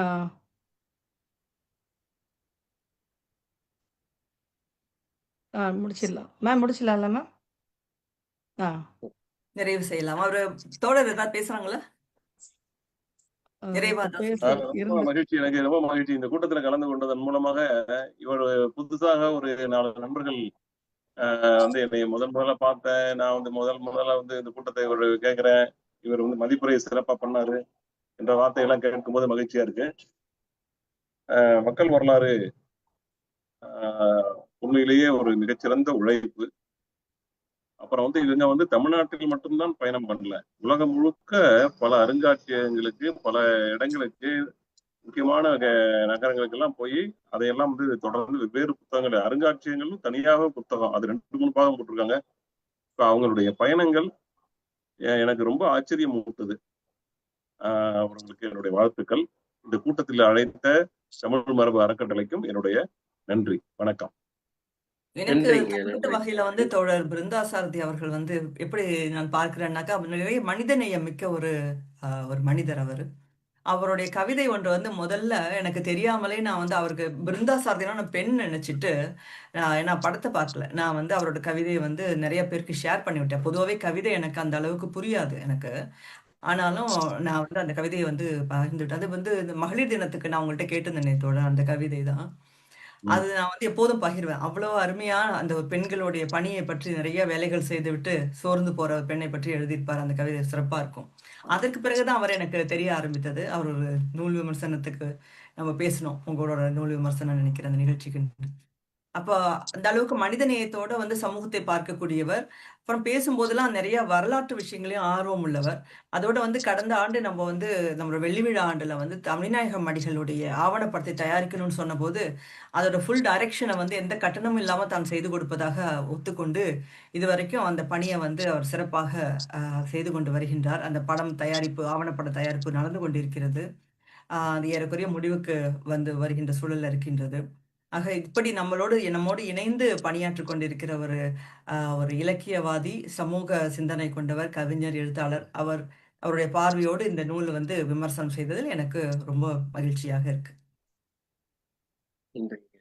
அவருடைய கவிதைகளும் நான் சில கவிதை நூல்கள்லாம் வந்து பார்த்தேன். எனக்கும் சில கவிதைகள்ல ஆர்வம் இருக்கும். தலைப்பே வந்து கவிதை நூல்களுடைய தலைப்பே வித்தியாசமா இருக்கும். ஞாயிற்றுக்கிழமை பள்ளிக்கூடம், மீன்கள் உறங்கும் குளம், முக்கோண மனிதன், இதெல்லாம் வந்து தலைப்புகளே வந்து ஒரு ஆர்வத்தை தூண்டுது அந்த ஹைக்கூ கவிதைகளை படிக்கணுங்கிறது. அதுலயும் இப்ப நிறைய வந்து இப்ப ஆவணப்படுத்துறது மாதிரி அவர் வந்து கவிதை நடையில வந்து ஆவணப்படுத்தி இருக்காரு. நம்ம ஜென்ரலா பார்ப்போம், ஒரு கிராமப்புறத்துல வந்து இப்ப 2 மரம் வந்துட்டு கொடை பிடிச்ச மாதிரி இருக்கும். அதை ஈஸியா நம்ம பார்த்துட்டு போயிருவோம். அதே அவர் வந்து கவிதையா வந்துட்டு எதிர்ப்புற நாவல் மரத்திற்கு பூங்கொத்தை நீட்டுகிறது நெடுஞ்சாலை கொன்ற மரம் அப்படின்னு வந்துட்டு அந்த கவிதை நடையில வந்துட்டு ஆவணப்படுத்தி இருக்காரு. அது ஒரு சிறு ஒரு கவிதையை வந்து இங்க வந்து அவருடைய இதை சொல்றதுல பெருமைப்படுறேன். அவருடைய ஹைக்கூ கவிதைகளை கூட நம்ம வந்து திறனாய்வு செய்யலாம் அடுத்து. நன்றிங்க. நன்றி. உங்களுடைய நன்றி, நன்றி, மிக மகிழ்ச்சி. பிருந்தா சாரதி புத்தகத்தை வந்து ஒண்ணு நம்ம தமிழ் அறக்கட்டளை மூலமா வெளியிட்டு இருந்தோம் மேம். வெளியிட்டீங்கன்னா அடுத்த இலக்கிய கூடல வந்து நம்ம வந்து தமிழ் மரபு அறக்கட்டளை நூல்களுடைய அறிமுகம்னு சொல்லி பிருந்தா சாரதி ஐயாவுடைய நூல் நம்மளே அறிமுகப்படுத்தணும். ஆமா, அவர் வரலாற்று நூல் எழுதணும். வரலாறு அல்லது மானிடவியல் ஆய்வு நூல். தனிநாயகம் அடிகளுடைய ஆவணப்படம் எடுத்ததுக்கு பிறகு அதனுடைய ஸ்கிரிப்ட வேணா நீங்க வந்து அந்த ஆவணப்படம் வெளியிட்டதுக்கு பிறகு நம்ம ஒரு அதை எடுப்பதற்காக குறிப்பு எடுத்திருப்போம். அதை ஒரு கதை போல எழுதி ஒரு ஆவணப்படம், இப்ப கவிக்கோ பற்றி ஒரு ஆவணப்படம் எடுத்தேன் சென்ற 2 ஆண்டு முன்னாடி. ஒரு மணி நேரம் ஓடக்கூடிய ஒரு ஆவணப்படம். அது வந்து கலை இலக்கிய பெருமன்றத்துல இந்த ஆண்டு தேர்ந்தெடுத்திருக்காங்கன்னு சொல்றாங்கன்னு அறிவிப்பு வரல. நேற்று தான் வந்து கூப்பிட்டு சொன்னாங்க, உங்களுடைய படம் வந்து தேர்வுல இருக்கு அப்படின்ட்டு. அது அந்த ஸ்கிரிப்ட் என்கிட்ட இருக்கு, அதை நீங்க வெளியிடலாம். அல்லது வந்து கவிக்கோ மாதிரி முக்கியமா நம்ம எடுக்கிற இந்த தனிநாயகம் அடிகளாருடைய ஆவணப்படத்தினுடைய திரை வடிவம், அதை வந்து நம்ம வந்து அது ஒரு திரை எனக்கு என்ன ஆவணப்படம் தோணுதுன்னா எடுப்பது. தோழர், கும்பகோணத்துல வந்து கும்பகோணத்தை பத்தி ஒரு ஒரு நூல் ஒண்ணு எழுதலாம். ஏன்னா கும்பகோணத்துல பல விஷயங்கள் கொட்டி கிடக்கு. அதோட ஆமா பல விஷயங்கள் தெரிந்த நீங்கள் வந்து ஒரு சில குறிப்பிட்ட விஷயங்களை மட்டுமாவது நம்ம தேர்ந்தெடுத்து அதை கண்டிப்பா. பற்றி ஒரு ஒர்க் பண்ணலாம்னு எனக்கு தோணுது. ஒரு சிந்தனை இருக்கு எனக்கு. நான் உங்களுக்கு சரி சரி அந்த நான் சொல்றேன் அது என்னோட எப்படி அதுல ம், என்னென்ன செய்யலாம், எது இதெல்லாம் வந்து முக்கியமாக வந்து ஆவணப்படுத்த வேண்டியது. ம், ஏன்னா ம், கும்பகோணம்னு ம். சொன்ன உடனே எல்லாரும் கோவில்கள், அங்க இருக்கிற மிகப்பெரிய இல்ல கோவில்கள் ம், அப்படி போயிடுவாங்க. நம்ம ஆமா. அங்க ஆவணப்படுத்துவதற்கு நம்முடைய தொன்மங்கள் அங்க நிறைய இருக்கு. இந்த அது உதாரணமா பூக்கடை என்னென்னு சொல்லி உதாரணமா ஆஹ் பூக்கடை பூக்கடை அந்த பூக்கடை தேர் வீதி எல்லாம் இருக்கு பாத்தீங்களா? ஆஹ் So, அந்த மாதிரி ஆமா பல விஷயங்கள் நான் ஒரு தடவை போனப்ப நான் 3 நாள் இருந்தேன் அண்மையில இந்த வருஷத்துல.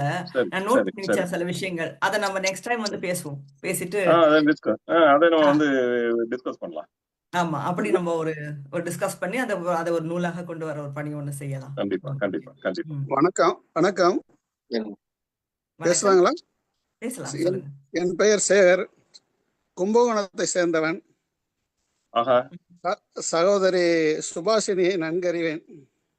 பல வருடங்களாக தொடர்ந்து கேட்காவிட்டாலும் இடையிடையே அவர்களுடைய நிகழ்வு, திருவள்ளுவரின் சிலையை ஐரோப்பாவின் ஆய்வகத்திலே அருங்காட்சியகத்திலே வைத்த கதைகள், திருவள்ளுவர் கும்பகோணம் சென்னை ஏர்போர்ட்டிலிருந்து புறப்பட்டு அங்கே ஏர்போர்ட்டுக்கு வந்த கதைகள், பல இதை சொல்லி சுவாரஸ்யமாக சொல்லியிருக்காங்க. அதெல்லாம் நான் கேட்டிருக்கேன். பிருந்தா சாரதியும் நான் அறிவேன். இவர் பேராசிரியர் ராமகுருநாதன் இருக்கார்ல, அவரோட ஆமா சொந்தக்காரர் தான் நாங்க. அடிக்கடி நீ ஆஹா சரி கும்பகோணத்துக்கு சிவகுருநாதன் செந்தமிழ் நிலையத்துக்கு வந்திருப்பீங்க. ஆமா ஆமா, அங்க நான் நேரிச்சிருக்கேன். அதே போல சகோதரி சுபாஷினிய டிஸ்கவரி பேலஸ்ல சென்ற ஆண்டு ஒரு முறை நேரடியாக சந்திக்கக்கூடிய வாய்ப்பு எனக்கு கிடைத்தது. அதை நான் பெருமையாக கருதுகிறேன். சகோதரியிடம் புகைப்படம் எடுத்துக்கொண்டதையும் பெருமையாக கருதுகிறேன். நன்றி ஐயா பிருந்தசாரதி சொன்னார்கள், அரண்மனைக்கார தெரு ஒன்று இருக்கிறது என்று. ஆமையா, இருக்கிறது. மிகவும் சின்ன சந்து, அது ஒரு பெரிய கட்டிடங்களே எதுவோ கிடையாது. ஆனால் கும்பகோணத்தை நீங்க சொன்னது மாதிரி ஆன்மீகம் இல்லாமல் பல கருத்துக்கள் இருக்கிறது. நான் மாதளம்பேட்டை ஒரு ஏரியாவை சேர்ந்தவன். அதுக்கு மாதளம்பேட்டைன்னு சொல்லுவாங்க, மாதுளம்பேட்டைன்னு சொல்லுவாங்க. ஆனா அது வந்து மகாதளம்பேட்டைன்னு இருந்திருக்குன்னு சோழர் காலத்துல. அதுக்கு பக்கத்தாப்புல இருக்கிறது ஆனைக்காரன் பாளையம். ஆனைக்காரன் பாளையம்னா ஆணையை கட்டி வச்சிருந்திருப்பாங்க, அது மகாதளம் பேட்டையா இருந்திருக்கிறது. அதே போல நாணயக்கார தெரு, நெல்லுக்கடை தெரு, பஞ்சுக்கார தெரு, பருத்திக்கார தெரு, அப்படி என்று வணிகர்கள் பல ஒரு இதுக்கும் ஒரு பேர் உள்ள தெருவாகவும் இருக்கிறது. ஐயா கூறியது போல் கும்பகோணம் என்பது ஒரு மாறுபட்ட கோணத்தில் ஆய்வு செய்யப்பட வேண்டிய பகுதி என்பதை இந்த சிறிய நேரத்தில் எனக்கு தெரிவித்துக் கொள்கிறேன். மகிழ்ச்சி மகிழ்ச்சி. நன்றி.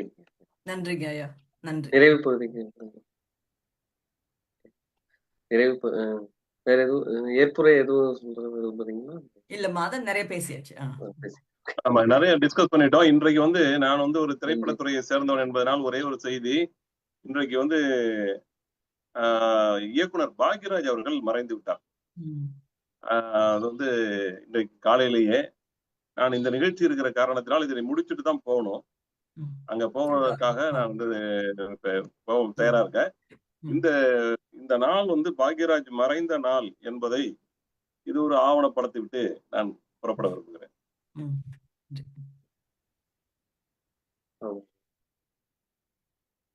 தமிழ் மரபு அறக்கட்டளை சார்பாக இரங்கலை தெரிவிக்கிறேன். நிகழ்ச்சி நிறைவாக நன்றியுரை. இந்த இலக்கிய குரல் நிகழ்ச்சியில் முதலாவதாக நமது திரைப்பட இயக்குனர், எழுத்தாளர், கவிஞர், வசனகர்த்தா ஆகிய பிருந்தா சாரதி அவர்களுக்கு எனது முதற்கண் நன்றியை தெரிவித்துக் கொள்கிறேன், இந்த ஒரு அரிய திறனாய்வை செய்ததற்கு. மற்றும் இந்த திறனாய்விற்கு மூல காரணமான நூலாகிய மக்கள் வரலாறு தொகுதி 1 நமக்காக வழங்கிய முனைவர் தமிழ் மரபு அறக்கட்டளை தலைவர் சுபாஷினி அவர்களுக்கும் இந்த நேரத்தில் எனது நன்றியை தெரிவித்துக் கொள்கிறேன். மேலும் இந்த 3 தொகுதிகளையும் ஒரு தொகுப்பாக நமக்கு வழங்குவதற்கு உதவியாக இருந்த தொகுப்பாசிரியர் மற்றும் தமிழ் மரபு அறக்கட்டளை மதுரை கிளை பொறுப்பாளர் இறைவாணி மேடம் அவர்களுக்கும், முனைவர் இறைவாணி மேடம் அவர்களுக்கும் எனது நன்றியை தெரிவித்துக் கொள்கிறேன். மேலும் வரவேற்புரை மற்றும் வழங்கிய எங்களது இணை மதுரை கிளை பொறுப்பாளர் நல்லாசிரியர் சுலைகா பானு மேடம் அவர்களுக்கு இந்த நேரத்தில் நன்றியை தெரிவித்துக் கொள்கிறேன். மற்றும் இணையவழி மூலமாக பங்கேற்றிருக்கும் அனைத்து தமிழ் மரபு அறக்கட்டளை சார்பாக அனைவருக்கும் எனது நன்றியினை இந்த நேரத்தில் தெரிவித்துக் கொள்கிறேன். மீண்டும் அடுத்த இலக்கிய கூடல் நிகழ்ச்சியில் சந்திக்கும் வரை நன்றி, வாழ்த்துக்கள்.